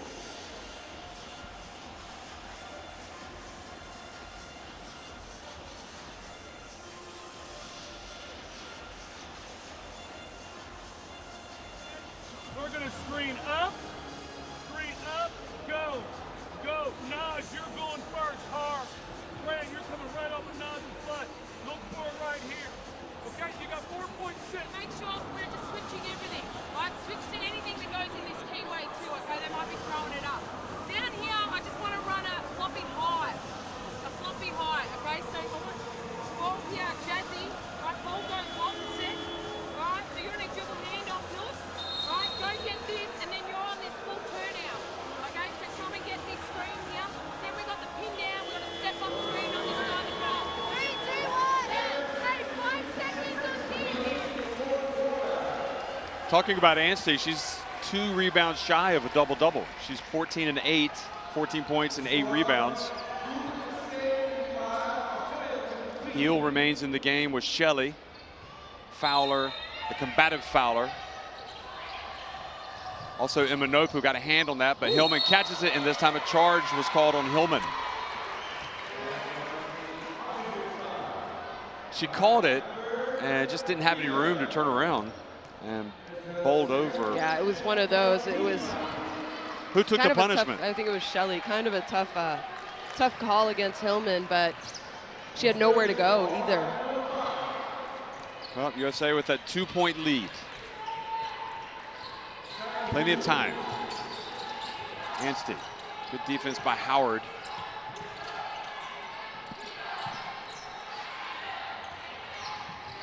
Shelley, good pass to Anstey, who waited and scored.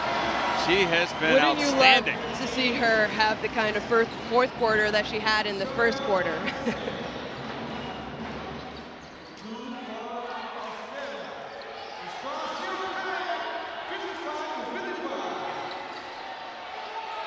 Howard. And boy, what a rebound that was. And now she's 1 rebound away, is it? Maybe she heard you, and that's a... She suddenly looks like the best player in the court. I mean, the way she got down on the fast break. Now Shelley penetrates, drives, scores. And Australia back in front.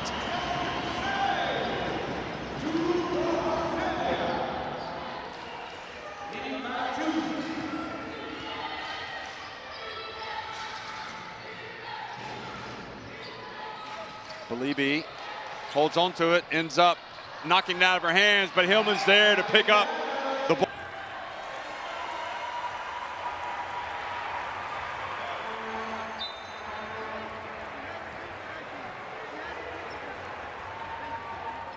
Substitution. 15 out.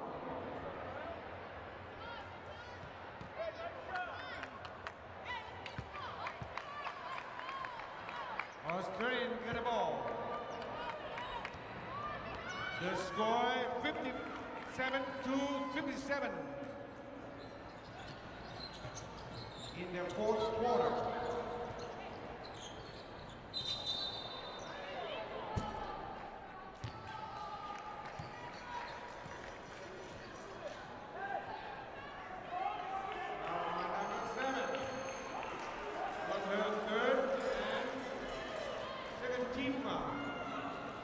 Substitution.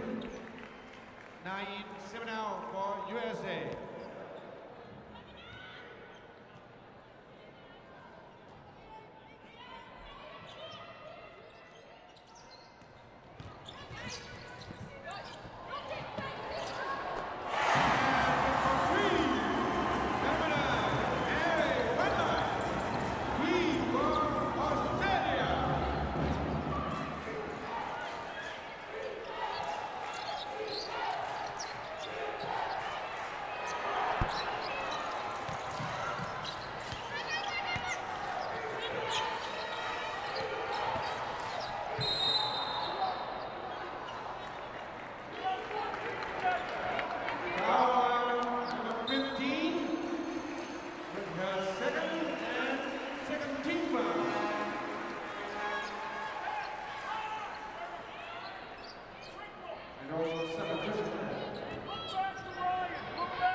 Number 14, take 2. area Boston. 2 for United States.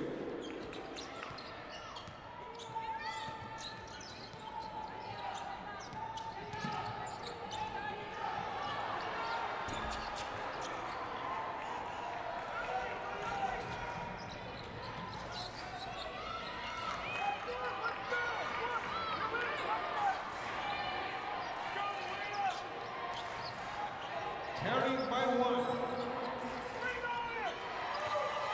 Still in ball.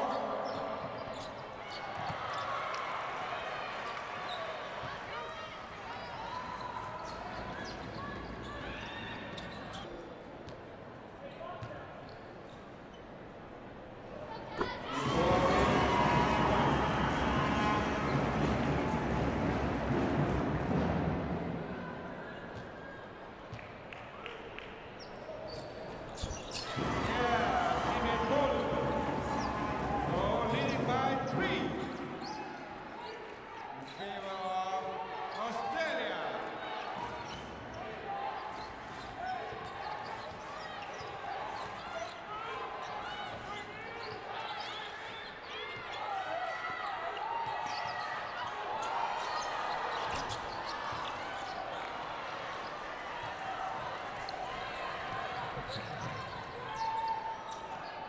Taking possession of the ball.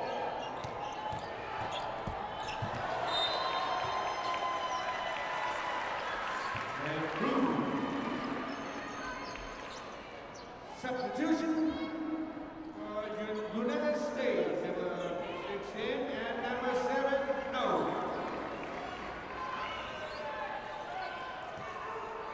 Eleven get the ball.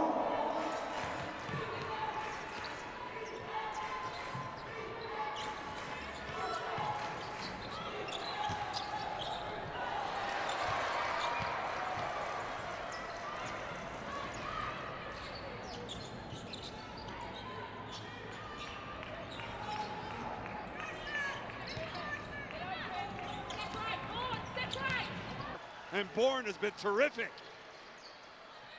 on defense.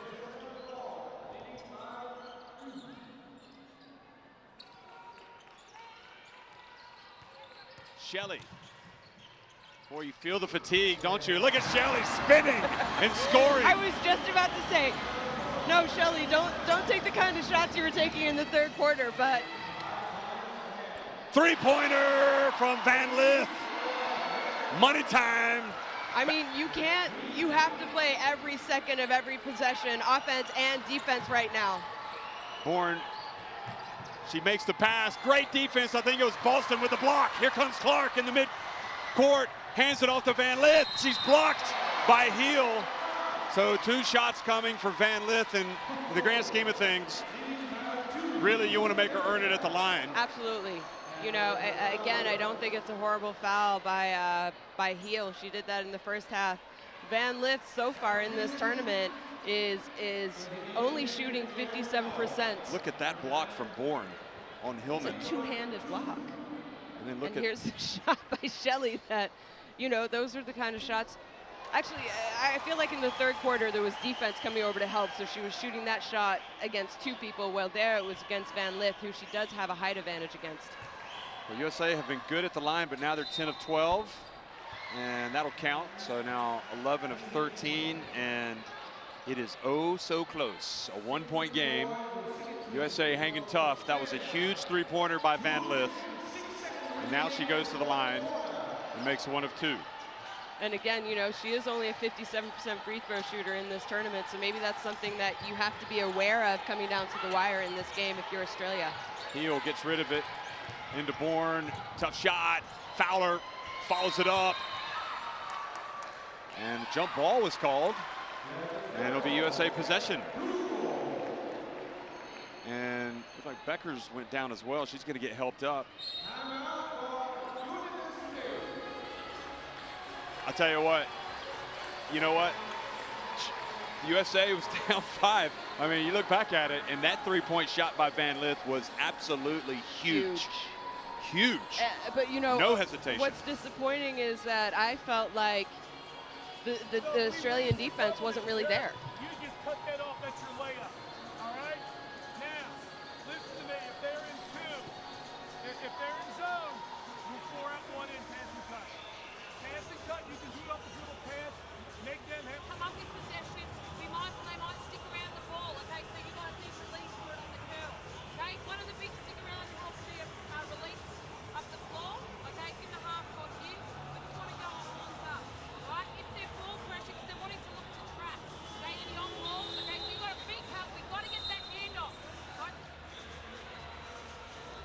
This was a three-pointer, and as you said, Australia is slow to get there. Yeah, no urgency on defense. I mean, there's 2 minutes something left in the game. You have to have urgency everywhere, and there just wasn't. And she had hit 2 of her first 4 threes, so it's not like she's not made them tonight. And now the USA can reclaim the lead.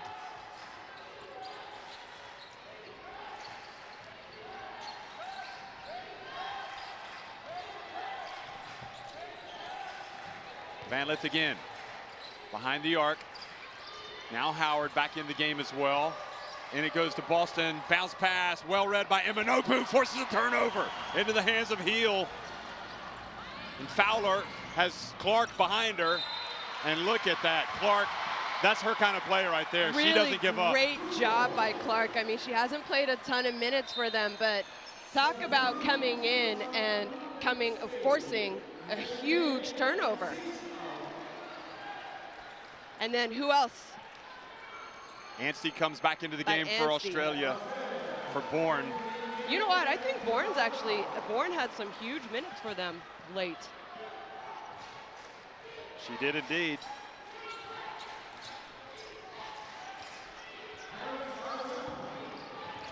Van Lith gets it over to Beckers, who's been quiet in the fourth quarter, but still time for her to make a big shot. She penetrates, she gets it to the corner. Van Lith drives in, puts it up with the left hand. The battle for the ball. It's going to be Australia possession. And you know what? That was a really strong take by Van Lith, but I actually think it was even stronger defense by Heel. And Heel has a little bit of a, I would say, height and strength disadvantage against a strong Van Lith. But she's got a lot of heart. Good job by, team box out.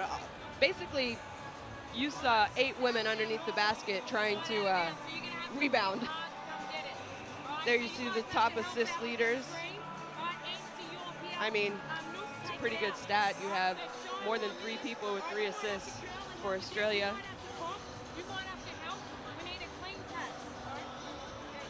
So Australia have possession. I mean, they're not worried about taking time right now, are they? They want to get a good shot. No, I mean, you have a minute left in the game, easily a minute left in the game. Minimum, it's 3 possessions. Normally, a minute is about 4 possessions. So you want to try and take a good shot. It doesn't matter if it's a 2, it doesn't matter if it's a 3. You maybe, maybe you don't want to shoot your first 2 seconds down the court, unless you're wide open, of course, but.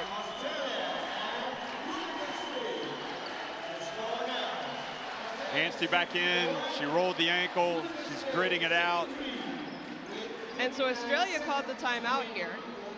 And I was going to say, normally you would call a timeout, and under 2 minutes left in the game, you're allowed to advance the ball.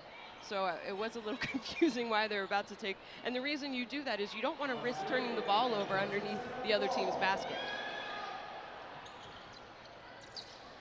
Will they get it in? So you see, U.S. are in a zone here. Fowler holds on to it. Bounce pass, Eminopu. Wow! Now the USA have to answer when they look for a 3. The U.S. don't call a timeout, so obviously in that last timeout, they talked about no matter what, win or score, we're going to run something. Van Lith for 3, misses. Heel hustles, gets her hand on the ball. And you know what? That's scary because they left Van Lith wide open.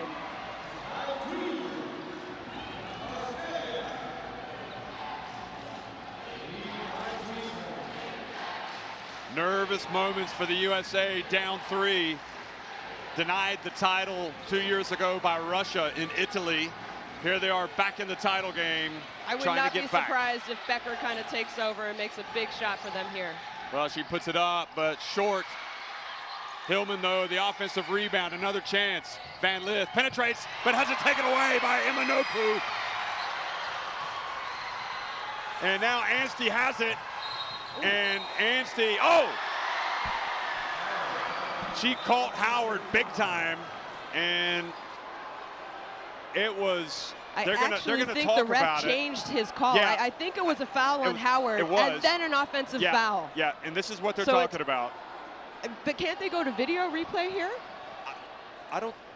Well, they're gonna they're going to tend. No, they can't. They're going to look. If they were looking at it as an unsportsmanlike, yeah, that's right. You got it right, Shono, because they called. They called a foul on Howard, and then I think after. That's right. It's so they have called the an unsportsmanlike on. So. But they can review the unsportsmanlike. So what's going to happen here? I think that is the 5th team foul. So Ansi is going to get 2 free throws. Right, but then it's going to be. The unsportsmanlike. So that's it. There's going to be no one on the free throw line. Then the U.S. are going to go down. Howard's come out. She looks like she has bled. I mean, she caught an elbow. And then the U.S. are going to go down and shoot 2 free throws and get the ball back. They're in the bonus. This was earlier shot by Emma Oh, Nopu. so their U.S. is not in bonus. So they will have. That was only their 4th So they will foul. get the 2 unsportsmanlike free Yes. throws. And possession. And possession. So it's it's a 1 possession game right now, and you're getting 2 free throws plus the ball back. But no, I mean, Anstey should get the free throws. No, because they're not. I thought they were in bonus. Oh, they're not in the I bonus thought it yet. was. I've Yeah, I gotcha. thought the U.S. So committed fight. Yeah. So it's 2 free throws and possession for the USA for the unsportsmanlike. Clark comes in to take the free throws. Wow, what a game-changing play. And for this tournament, Clark. She's got ice running through her veins. Shooting 83%. She hasn't taken many free throws, so. She's been very big, but she only makes 1 of 2. So now the USA can tie it or win it, or go ahead rather, with a 3.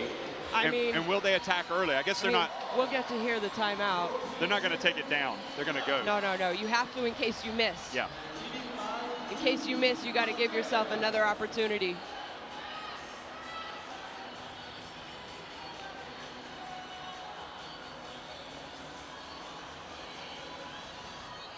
And they're not allowed. You saw the. Hey, you got the ball in the bounds.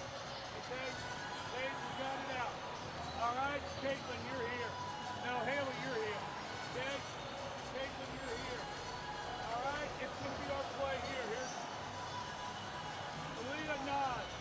Coming hard. Going up. Stay down. Yeah, stay down on the shot fake. So we want it down. Don't want to do that. We'll let it pull up. So be disciplined.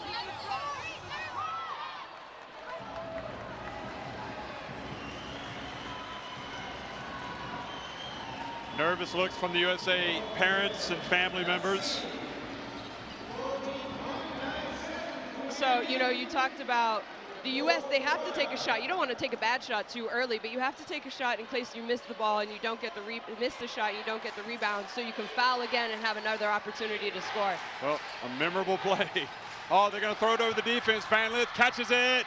Oh, what a play. She scores it to tie it. Well executed. What a play. And a great shot by Van Lith. That is a highlight play right there. And I think the pass was by Beckers, right? On the out of bounds here. We'll get another look at it. Here it is. Let's see. Beckers. And even a good finish. I mean, Fowler came over and you don't typically see an alley-oop play for the shortest player on the team. Now bear in mind, Clark made 1 of 2 or the USA would have taken the lead, but now Australia could have the last shot. They advance the ball. No fouls to give.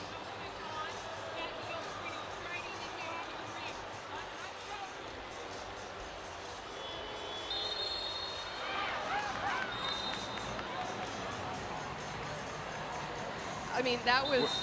I mean, Australia have pretty missed, unbelievable even if play. they were to foul, Australia have not been brilliant at the line. They have made 7 of 11. Yeah, I wouldn't risk fouling. I mean, Yeah, you got to play defense in this situation. And we'll see if Australia, what you don't want to do is turn it over and lead to a fast break no, if you're Australia. I mean, that's But the USA, they are going to be playing some tough defense here. Can they get the ball in bounds? No, they do not. Yes, they do, barely. Emma Nopu back to heel.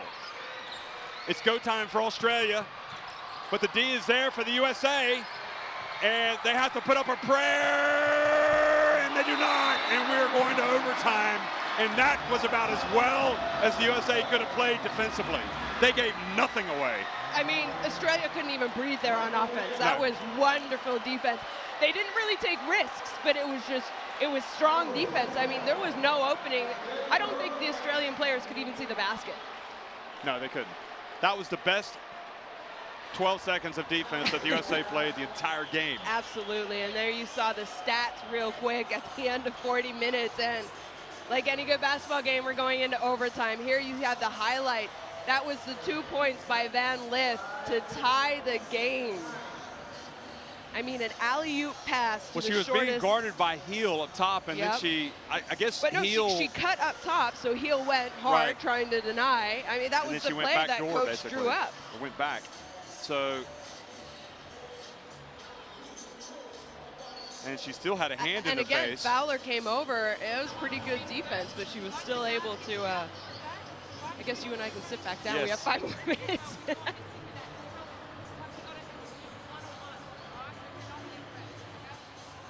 that make sense, Haley? If our posts, we can't throw to the floor like we like. And then we throw here. So just slide over. You can pass it to the ball. Okay? And listen, as we start doing this, you got to run the baseline and get over here. The other guard does in the corner. Because Haley's just going to push this one down, that one over. Haley's going to make the pass. And then the four is diving. And then we'll have.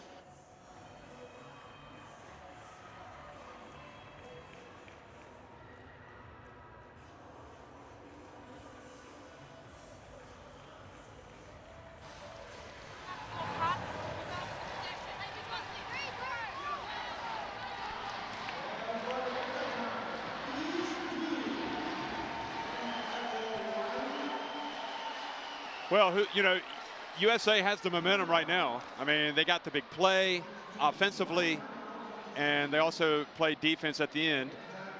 And it's interesting. Also, you got to look back at it, the unsportsmanlike foul. You know, was it necessary? Was it by Anstey? It sucks because Anstey was trying to protect the ball. Yeah. It wasn't intentional by any means. But she did clock Howard. She I mean, called it was. She didn't do it on purpose, though. That was very evident. Scanlon back in the game for Australia. Shelley has it, and she goes in and draws the foul from Beckers. So Shelley's been good. She's been aggressive, and she is rewarded with a trip to the free throw line.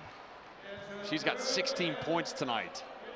She's had a great game. I She- mean, I think quietly. I questioned some of her takes, especially. It was Yeah. more in the third quarter, to be honest, Jeff. I just saw a few possessions in a row for her. She was forcing it a little bit too much, but she was just getting stuck. She was dribbling too deep. But really, she has been big for them throughout the course of this game.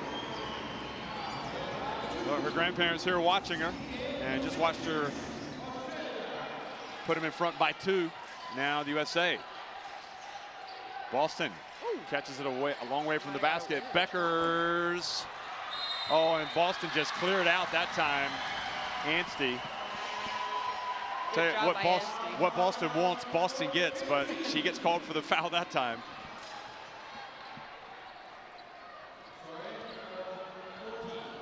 Do you think Boston grew up as a Boston Celtics fan? Quite possibly. Or a fan of Daryl Boston, former player of another sport. Here is Anstey at the line, and the first one battles out. Could end up being a good foul. Anstey has had a whale of a game for Australia, and she misses both. She's stuck on 16 points. And you know, you hate to see the game come down to free throw shooting. In this tournament, Australia are only shooting 63% from the free throw line, which is, it's not a great stat, Jeff. Oh, Beckers lost it, got it back, but didn't score. But Hillman gets it, puts it up, and is fouled.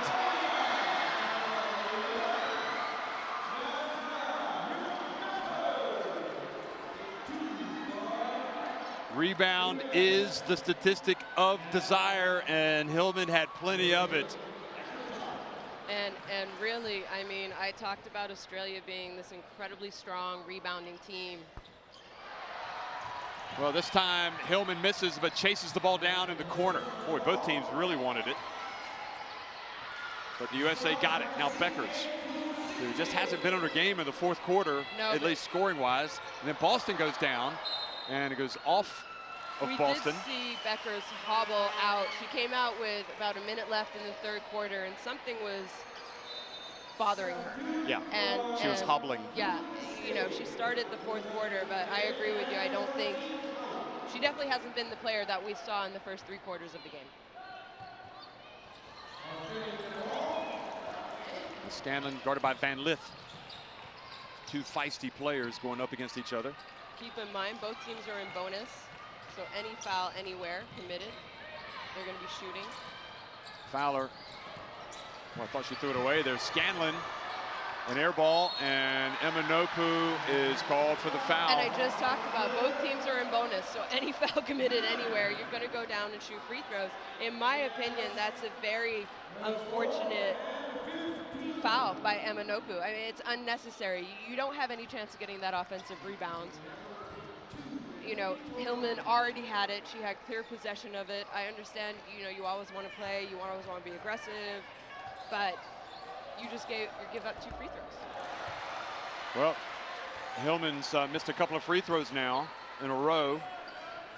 They rebounded the last miss, but they're harder to make at this time of the game. And she missed both, but look at Balibi. She got in there and kept it alive, but it goes off of the USA. They could review that, can't they? Or can they in the overtime? In the last 3 minutes of regulation, they can. So is it the last 3 minutes of overtime as well? It must be, right? Yeah. Kind of like it's a new half a quarter. To be fair, we haven't seen them reviewing anything. I mean, you and I saw a lot of reviews in Serbia at the Eurobasket women. Yeah. Well, Australia have it. It's all tied at 68. Shelley, that was great. And like you said, oh, but look at Anstey's come up with the steal, anticipating the outlet pass. And Shelley picks up her dribble.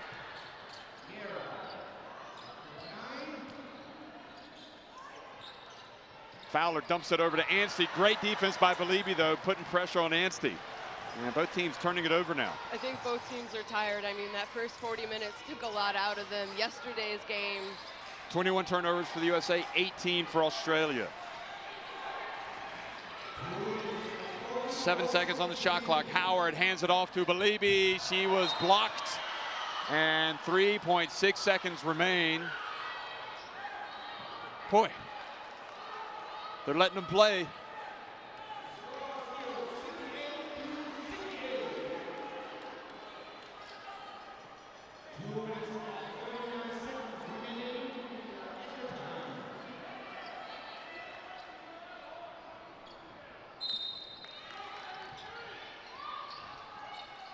Beckers looks the inbounds. Oh, she got it to Van Lith, who was open. She passes it up and goes in and hits the short jumper, the 2.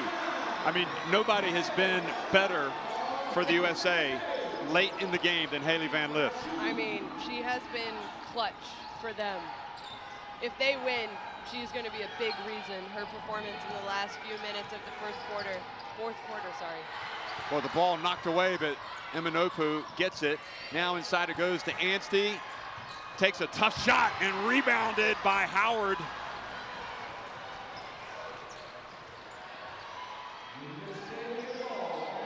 USA looking a little bit better right now. And in my opinion, Anstey looks gassed. And Howard, the mid-range jumper.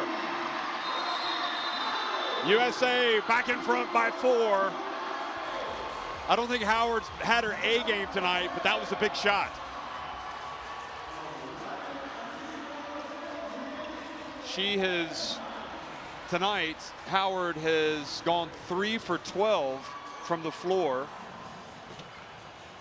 So that was and just 1 of 5 inside the arc, 2 of 7 from deep. So the good ones keep putting them up.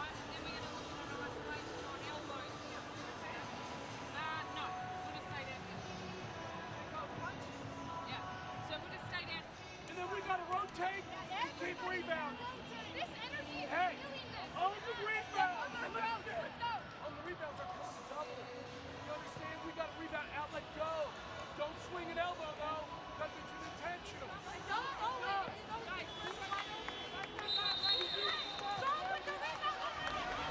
Here's Van Lith's shot, her latest shot that took her to 16 points.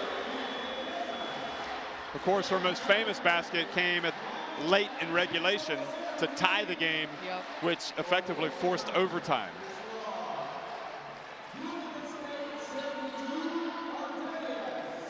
I mean, her progress from last year in Belarus is quite something else, isn't it? I mean, she's been really influential the last couple of days. Same with her and Beckers. I mean, you and I. With Van Lith almost coming up and getting the steal. See, right here, Australia can't be complacent. And I mean. And Fowler, again, now they got to hurry to get it across midcourt. Scanlon has to hurry, and boy, she almost didn't. But she was very casual with it, and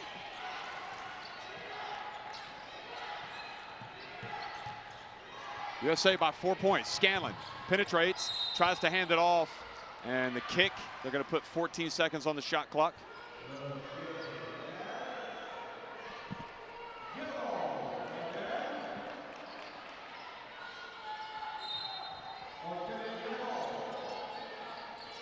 Scanlon to Anstey. Eminopu's open and off the back of the iron. Good effort by Anstey to keep it alive and bat it into the hands of Fowler. Anstey gets it to Fowler. She goes up and scores. Gets it back to 2 points. Now the USA. Australia need to get a stop here, Jeff. Oh, that's a charge. Yeah. A little bit out of control by Van Lith. I mean, it was just unnecessary. You see Coach talking to her there. Yeah. You know, you don't need it. Stay aggressive, of course. You're up 2, but time and score.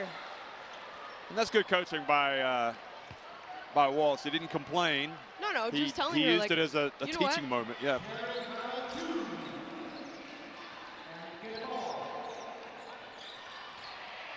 Believe almost knocking the ball away from Anstey.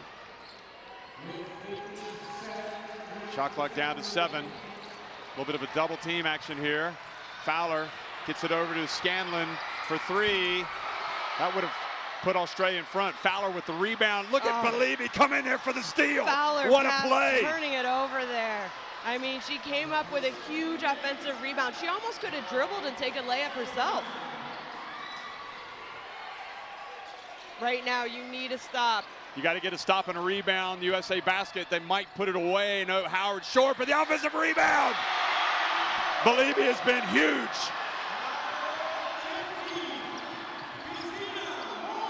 Anstey thought about, passes it back to Shelley, who spins, gets inside, misses. Believe with another rebound. Australia have got a foul.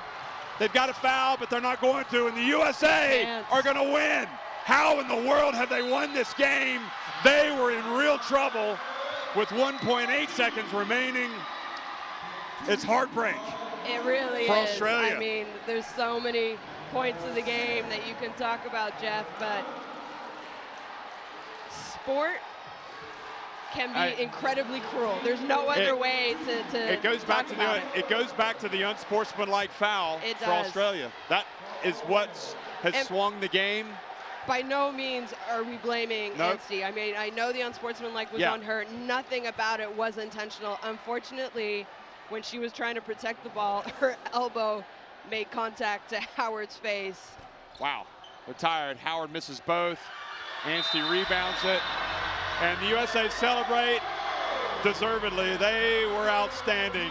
Their backs were against the wall, but they have come back and won it in overtime. A classic, 74-70 over Australia.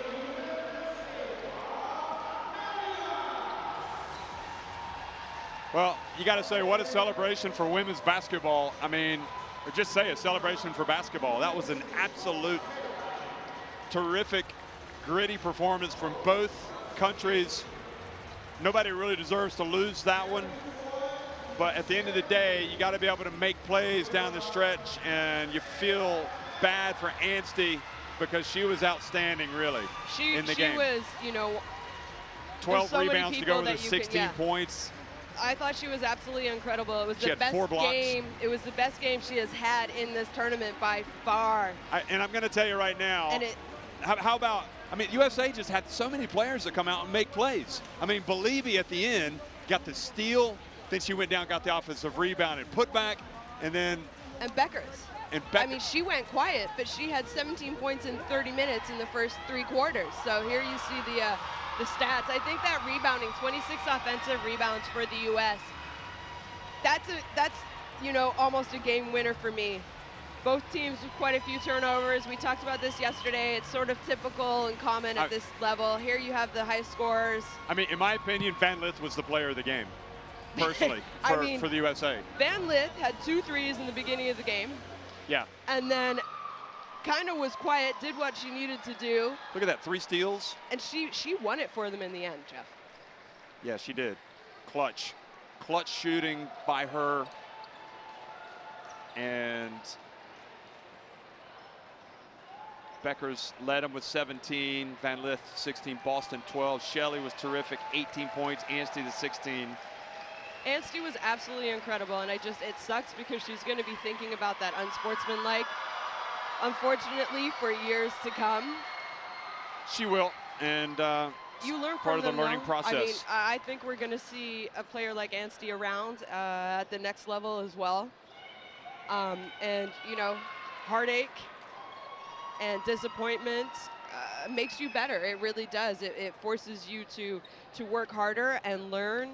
So as hard as it is, I think Australia will take away some very valuable learning lessons from this tournament. Well, we're going to have the presentations of the medals and the individual honors. Individual honors will go first. And what a joy it's been to watch this contest. I mean, Anstey, you know, it's a tough outcome for her, but if it doesn't kill you, it makes you stronger, you know, and she'll get better from this. And for Australia, obviously these girls know you only get 1 shot at this to win an under 19 title. And the same for the USA, and just got to tip your hat to them. I mean, against Belgium, they came out, their backs were against the wall, and they made the plays when they had to. And the same thing tonight, the USA made the plays. You know, Scanlon there has her head down. She had a chance to put him in front with a late 3-pointer, which she missed. Wide open. So, you know, Fowler had that great offensive rebound, and I thought she could have taken kind of a crab dribble and gone up for an easy layup, but she tries to pass it. And it was stolen by Believy. Yeah, for the steal. So it really is a case of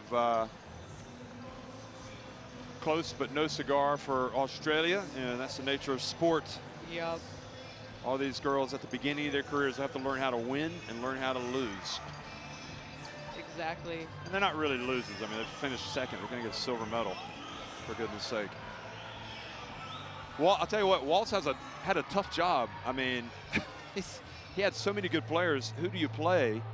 And again, Anstey, camera's not going to leave her, I think, while she's quite emotional, unfortunately. And here we've got Van Lith, again, who really, I just thought she was the star of the game, the way she came up and made those huge plays. Close, but not enough for Australia. They'll have to take the positives out of this.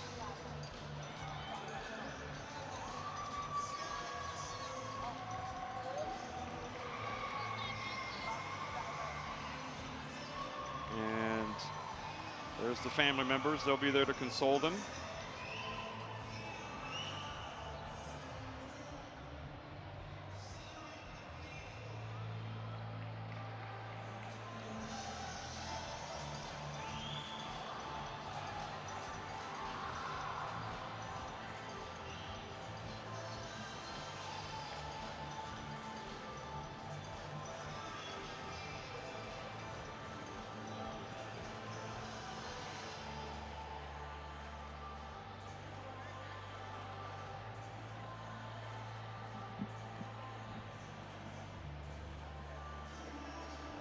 All smiles from the U.S. team. I mean, The U.S. also, they did exactly what they needed to do. I mean, they had players step up and hit big shots when, you know, Beckers was kind of off her game. Howard stepped up, Van Lith. I thought Boston, especially in the first half, was incredibly difficult for Australia to guard. How about Taylor? Celeste Taylor, she had a couple, I would say, more hustle type plays. Oh yeah, she was great in the first half. What about Clark?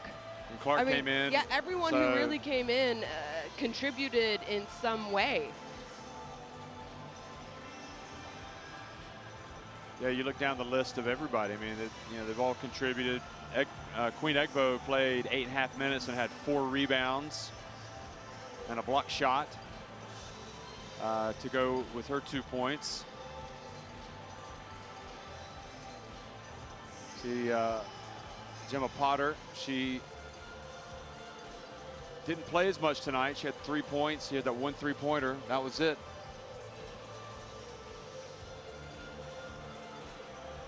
Shyla Hill tonight was 2 of 8. Not one of her better offensive games, but she had 3 steals. Anstey was, I mean, she was really good. I mean, you can't take issue with her overall performance. I mean, 16 points, 4 blocks, 3 assists, 12 rebounds. So she had a good night. She had a couple of big free throw misses. She ended up 2 of 7 at the free throw line, so that was costly. And interestingly, the USA were shooting free throws pretty well, but they finished 11 of 20 at the free throw line. So they had a... they gave opportunity, basically. Missed free throws is... So Shyla Hill knows one got away tonight. And it all goes back to that final minute, really. And Australia had the ball and they were up. How much was it? They were up 3 with possession. And Howard was closely guarding Anstey. Yep. And Howard was fouling, trying to foul, and she did foul her. And then Anstey, trying to keep the ball away from her, caught her really hard with an elbow. Knocked her out of the game, basically. And then Caitlin came in and scored.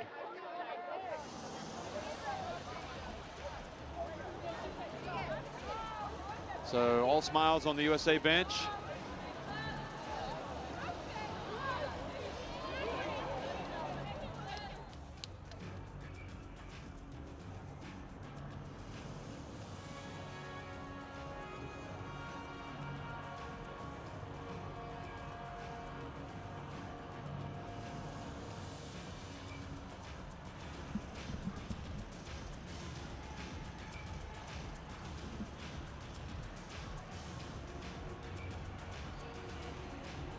So the All-Star 5 offered by the LOC, Mr. Nippon Chawalit Montian, excuse me, the BSAT president. We'll give those awards, and then the MVP awards offered by TISO will be presented by Horatio Muratori, the FIBA president. And then we'll have the medal ceremony. Ladies and gentlemen, it's now time for the closing ceremony of the FIBA U19 Women's Basketball World Cup for the year 2019. Firstly, my name is Todd. I'm absolutely honored to be your host. And my name is Moishnika Shokoman, also to be your host for this wonderful night tonight as well. So we'll let you listen in. We'll start the ceremony with the All-Star So the All-Star 5. The awards will be presented by Mr. Nippon Chawalit Montian, the president of the Basketball Association of Thailand. A big round of applause for Mr. Nippon, please. Please welcome. So these awards will be for the All-Star 5, and these are never easy. I'm sure a lot of votes were cast for a lot of different players. Ladies and gentlemen, here are the best players of the FIBA U19. And Jeff, there were a lot of players to pick from for this award. You and I. Please welcome Billy Messi. you know, struggled with selecting only 5 players. Congratulations. Well, really from start to finish, there's no question that Billy Massey was outstanding at this tournament. For Belgium, who finished 4th place, they gave the USA a run for their money last night. Averaged a double-double in this tournament.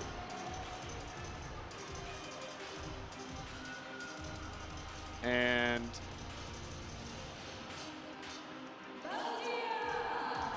so she comes out and takes her position.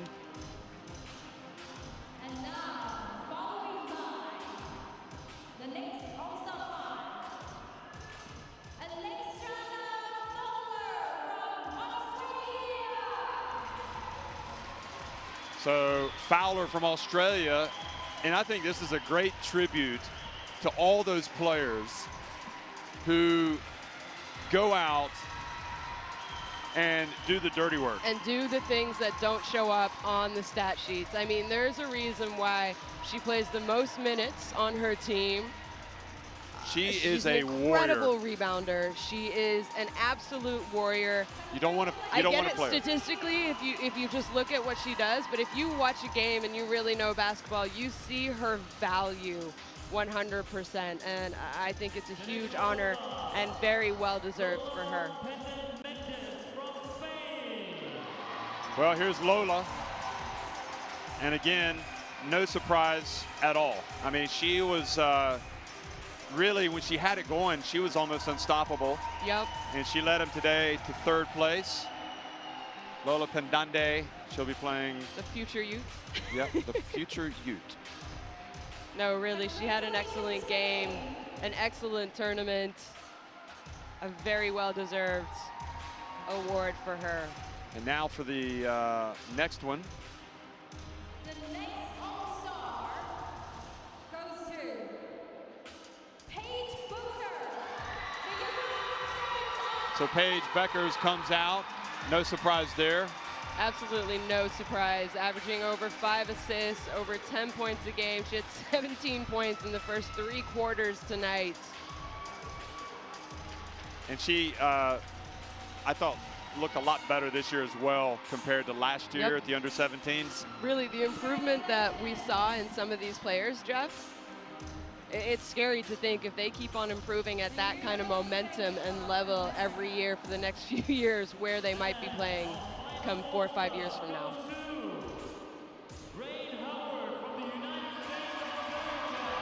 So Ryan Howard as well. And again, no surprise. She wasn't on her A game tonight, at least shooting-wise, but she did hit that big shot, and she also took one for the team. She had on 8 the points in the first half. Yeah. I think she had 8 in the first quarter. She had those back-to-back threes. That's true. I forgot about the back-to-back threes. Yeah, in the first quarter. So, you know, maybe a little bit fatigue hit her. I mean, the only. She's a special player. She shot over 48% from 3 in this tournament. But if we had like a game MVP, I'd give it to Van Lith. I mean, she was terrific tonight. Absolutely. I mean, if we had an overtime MVP, it would go to Van Lith, no hesitation. So congratulations to all 5, the All-Star 5, and there are no doubt deserving players that could have been up there with them that haven't made it.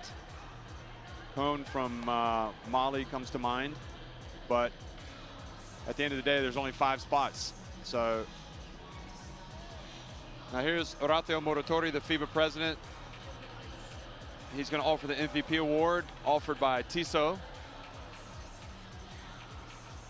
So please give a big round of applause again for our All-Star 5. Okay. And ladies and gentlemen, it is now time for the award of the most valuable players of the MVP. All right, the most valuable player. So the MVP is going to go to presumably one of these 5 players. The award will be presented That would be a shock if it wasn't. It would be surprising if Laura Toure, President of the International Basketball Federation, FIBA. A big round of applause to Mr. Horacio, please.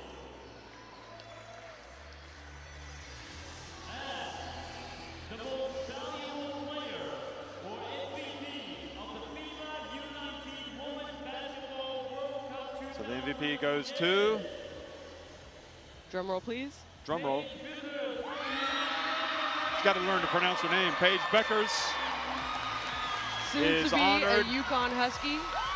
another great player in the USA tradition, honored with a TISO. You think she's going to wear that for the rest of the She's week? going to wear that proudly. MVP award presented by TISO. Paige Beckers at the start of a bright career. At least she won't be late to practice for the Huskies, because Gino Oriema will make her run if she is. She did say she kind of wants to mirror her game after Sue Bird, Diana Taurasi, a little bit of Maya Moore. So Wow, that's pretty. If she does that, if she's a combination of all three, that's going to be almost unstoppable.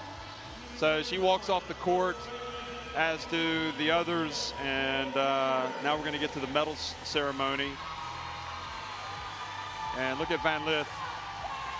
She would have been deserving of the spot up there, I think, but she's cheering wildly for her teammates. That's great to see. Ladies and gentlemen, it is now time to present the medals. Third place team. So the medals. FIBA U19 Women's Basketball World Cup. So the bronze medals will be presented by Ingo Weiss, the FIBA treasurer, Mr. Yutata Chinheat, the Director of Organization and Elite Sports Development and Division of Sports Authority of Thailand. And of course, these medals will be received by Spain. these women continue to stay involved in the Spanish national team. They will be used to receiving hardware if Spain continues how they have been, which, I mean, traditionally Spain is one of the best women's basketball programs, and men's. Well, no pain, no gain for Spain. They put it out there tonight. There was no rain. So Ingo Weiss comes out, as well as Mr. Yuthaya Chinheat from who is the Director of Organization and Elite Sports Development Division, Sports Authority of Thailand. Say that 10 times in a row. So Spain steps onto the podium.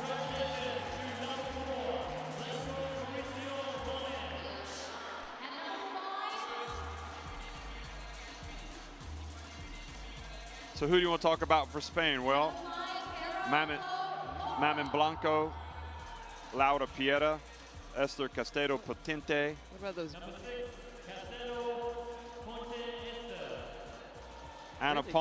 Ana Palma, Jorge Alba Sanchez Ramos. Not today. They had big contributions from everyone.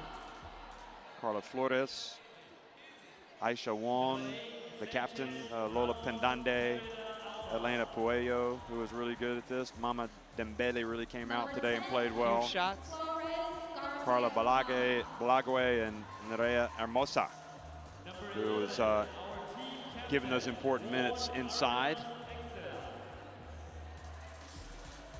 Look how happy they are. You can see it. Look at Wong. She just got hers. A lot of her work goes into that.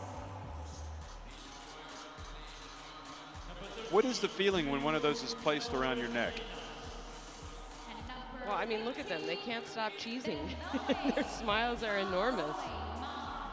And, you know, heading into this tournament, I'm not sure a lot of people would have guessed that Spain would make it to the podium. So I'm sure they had goals of doing it, you know, as a team goal. But, you know, the rest of us who kind of follow the sport maybe would not have picked them ahead of the tournament. So I think it's a great accomplishment for them.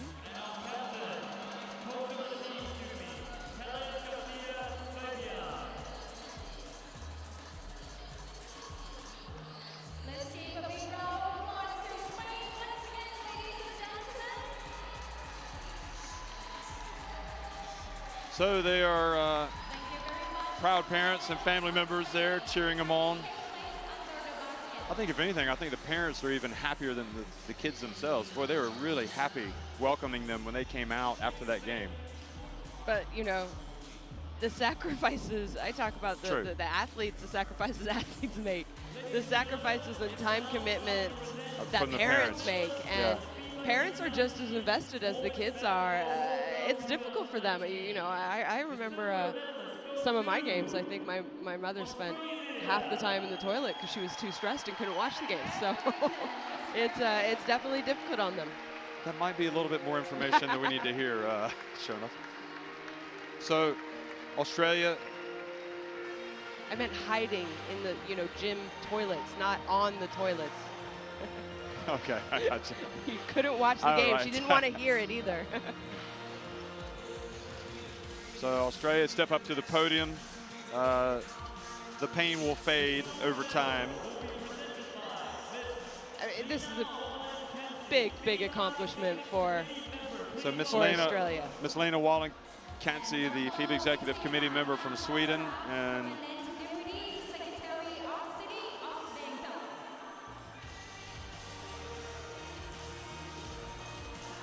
Pitacha Nakwachara, the Permanent Deputy Secretary of the City of Bangkok. So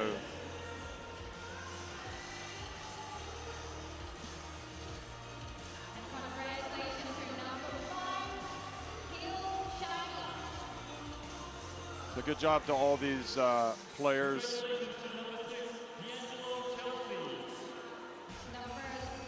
Always one of the oddest things to see, the team that finishes runners-up is not as happy as the team that finishes third. But it's just because they've just suffered a heartbreaking loss. So when they have the time to step aside and think about this after, they will be able to smile and realize what they accomplished and the fact that not many teams have done what they have done.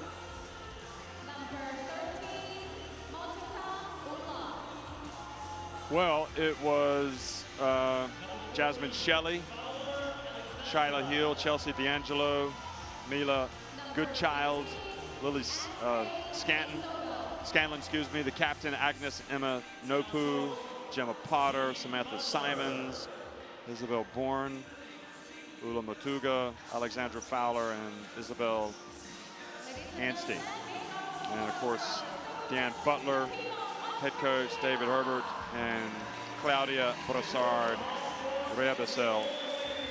So, as the coaches, the assistant coaches. So, congratulations to Australia.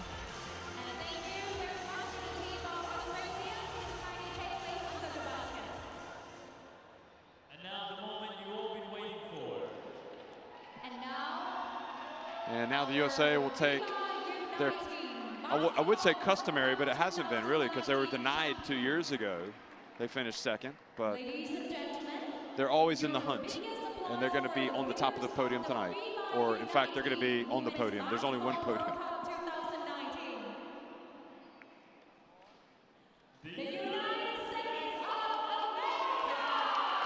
So the United States of America will step up and receive their gold medals.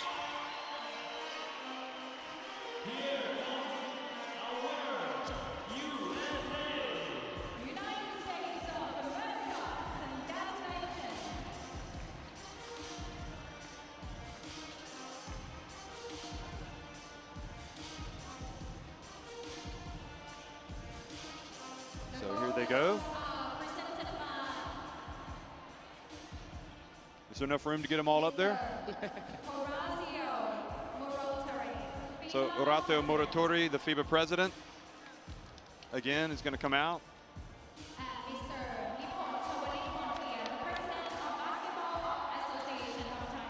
And also Nippon Chawalit Montian, president of the Basketball Sport Association of Thailand. Well, Ashley Jones, Paige Beckers, Caitlin Clark. They're saying their last names first. Paige Beckers, Caitlin Clark.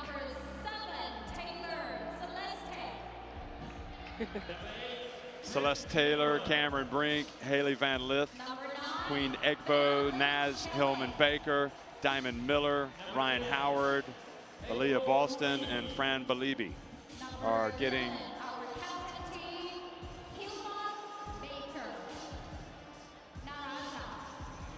Number 12.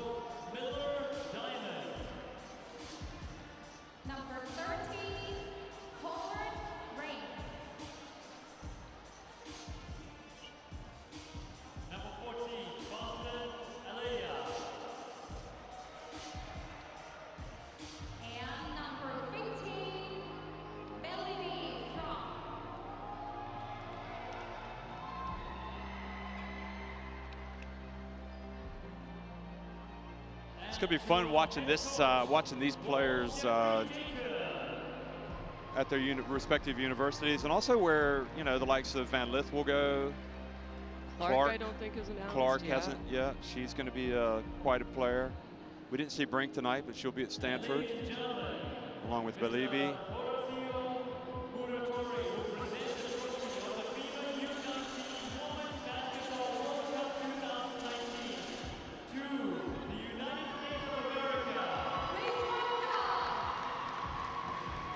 So congratulations to the USA women. I know you coming from the Americas, you'd like to offer them the warmest congratulations as a Canadian.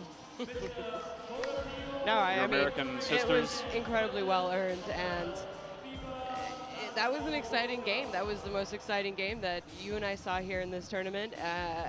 It's so well deserved. I mean, the big plays that the U.S. were able to come up with, it was incredible. It was exciting to watch. It was good basketball. And good job by Coach Waltz as well. I mean, he had to draw up a couple of big plays there at the end.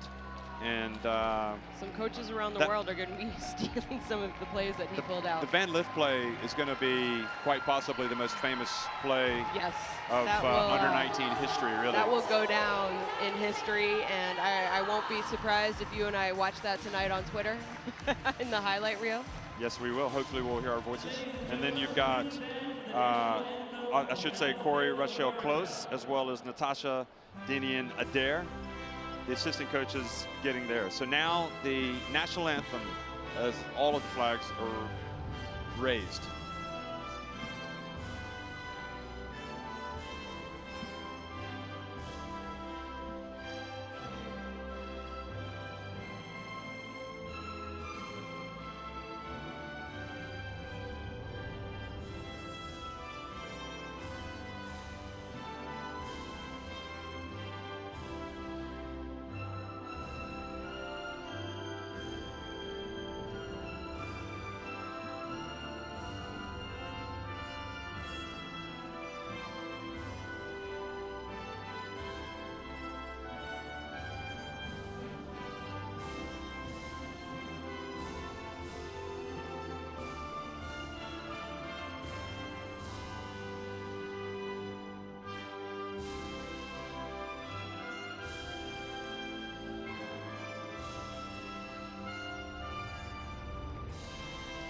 So hands over hearts, and a wonderful way to finish here at the FIBA U19 Women's Basketball World Cup 2019. The USA raised their trophy again, which was given to them by Muratori.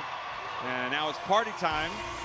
I'm guessing they won't be getting to bed early tonight, unlike previous nights where they had to get up early for their shoot-arounds. Shoot-arounds, yep.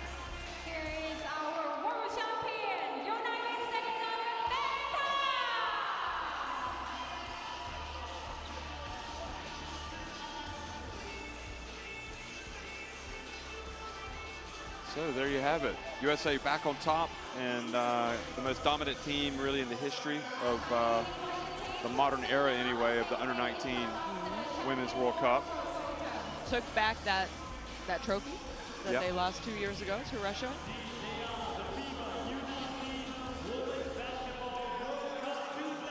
And we'll follow all of these players as they try to crack.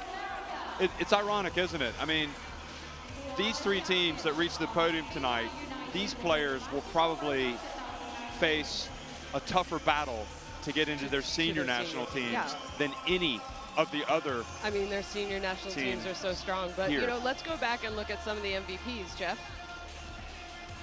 Last year, 2 years ago, Videva is now on the senior team.